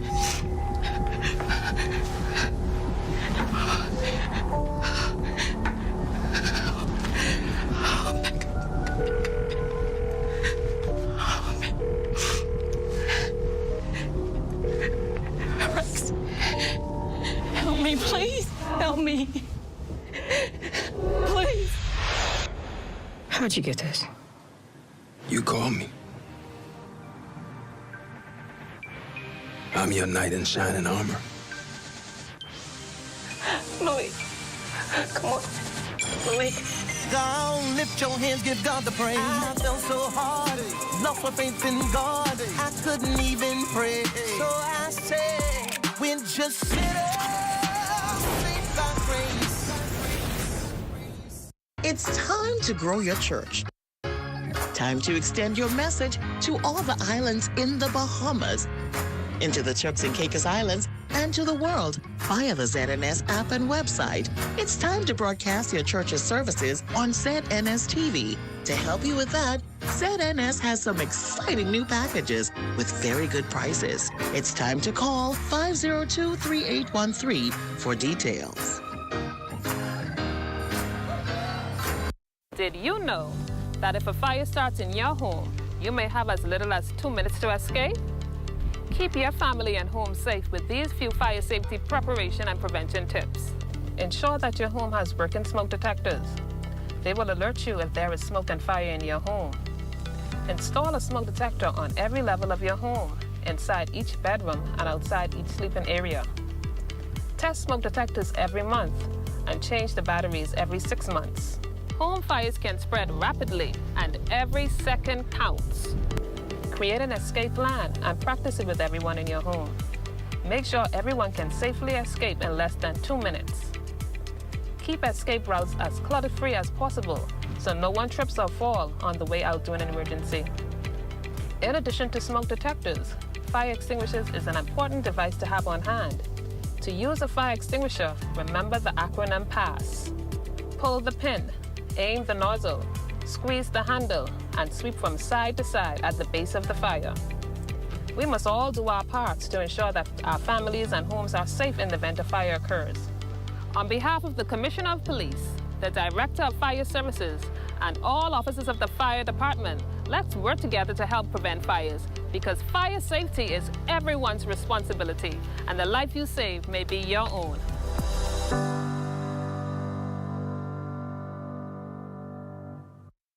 Whoa.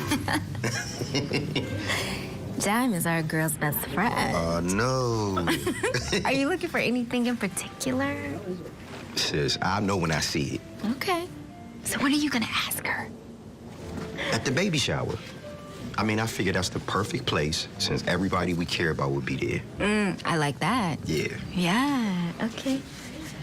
Let's see. That's pretty. Wow. May I see this one, please? This one. Yeah. Man. There you go. Wow. It's beautiful. I know. And I know she would love this one. Any woman would love this one. I'm telling you. Okay. It's so beautiful. Do you have anything similar with a few less zeros? I'll see what I can find for you. Kendrick, I don't think you're going to be able to find something in your price range as beautiful as that one. Yeah, but I can't afford to go into debt for the rest of my life over a ring. For me, it's the love that matters. I don't know. Get the ring. I can't. Excuse me, miss.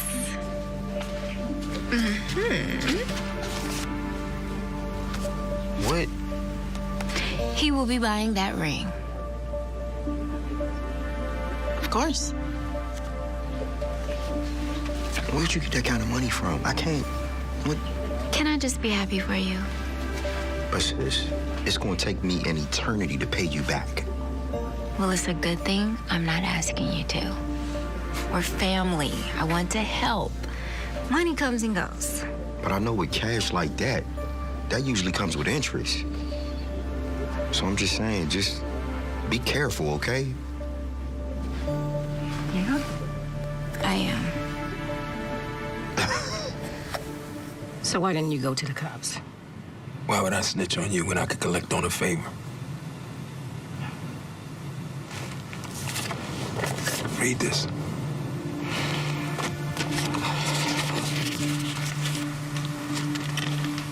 Oh, my God. That's all we need. Seems Malik was full of confessions. What do you want?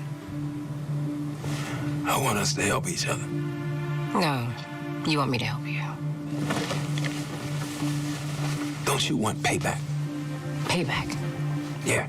I killed my brother. It was an accident. Besides, Malik ain't no angel. He kicked you out of Upsurge like you were nothing. And now, Victor is grooming Ella to take over as CEO. Ella? What in the hell does Ella have to do with Upsurge? Ella is your sister. How? Victor is her father. He ain't never told you. Classic. He never tells me anything, just like Malik. Another addition to the litter, trying to take my CEO seat. That's your seat, you know it. I know. But if this truth comes out, I don't think I'll be able to handle it. It ain't gonna come out. I'm the only one who knows. Do you want to stay here and keep hitting the bottle, running away from your problems? Or do you want to come back to Cyprus and take what belongs to you? What's in it for you?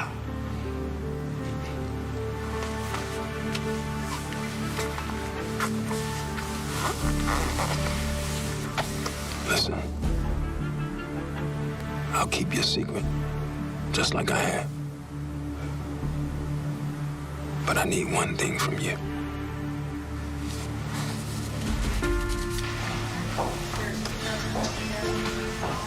How is he? What are you doing here? The hospital called me. For what? So you can finish the job? What are you talking about? You know who did this. You know that it was Victor. No, it was... You were the one who got him so hyped up with your lies about Miles. Lies? Yes, lies. And now Miles is in there fighting for his life. He could die, Tamara. Well, at least he has you here to protect him. Just leave. No, tell me, Josie, how long have you been protecting Miles? Get your hands off of me, Tamara. Was it before we got married? After? While I was pregnant with our child. You know what? You don't get to do this. You don't get to come in here and check me. I was the one who told you to fight for your marriage. Yeah, while you were sleeping with him. That is not true. You were the one who threw your marriage away. You were the one who tried to marry Malik before the ink was even dry on your divorce papers. Yeah. And you were so sad about that, right? You were there for Miles. My friend. My sister. Giving my husband a shoulder to cry on. But you gave him so much more than that. I gave him what he needed when you threw him out like the trash. And you picked it right up. Whatever. I loved you. And I trusted you with my child and with my husband. Miles is not your husband anymore. Just leave, Tamara.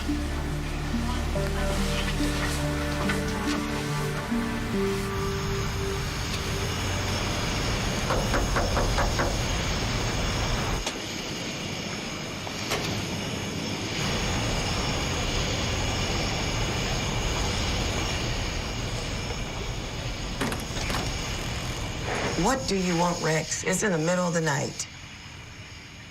Oh, no. It is too late for that. I don't want anything from you. Would you open it, please? Consider this a peace offering. I took your advice, and I'm moving on. You don't think I know what you're doing, huh?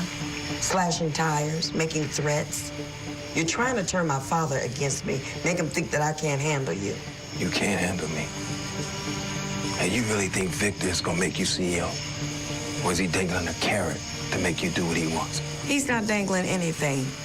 He already called the board. There's a meeting Monday, and he's making plans to announce my appointment. Really? Well, I wouldn't make up those business cards just yet if I were you. But you can keep the pen. You have a good night, Ella Mae.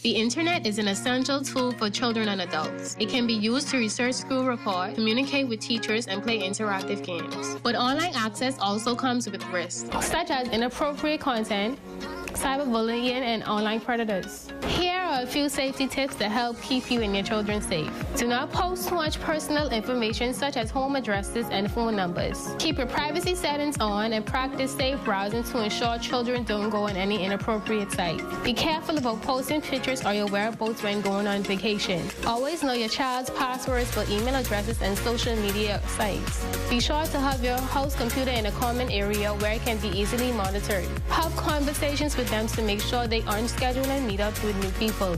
Online safety is just as important for children as it is for adults. Not only are children more vulnerable to financial and identity scams, but they are also at risk of encountering inappropriate and potentially disturbing content.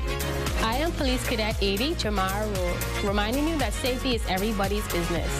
So let us do our part and continue to create safer communities. Surge is announcing a new CEO. What? That was fast. Yeah, it was. Malik's body isn't even cold yet. You know, that Victor, he's a piece of work. Where did you hear this? Levi? No. And I can't tell you my source, but we gotta move fast on this. Okay, call Anita. She can run it. No, you should do it. Me? Yeah, look, you already know the information. We need a fresh face on the news, and this will be the perfect story for you to get your toes wet. No, this story should go to someone more seasoned. You can do this. You believed I could be a CEO. I know you could be a reporter.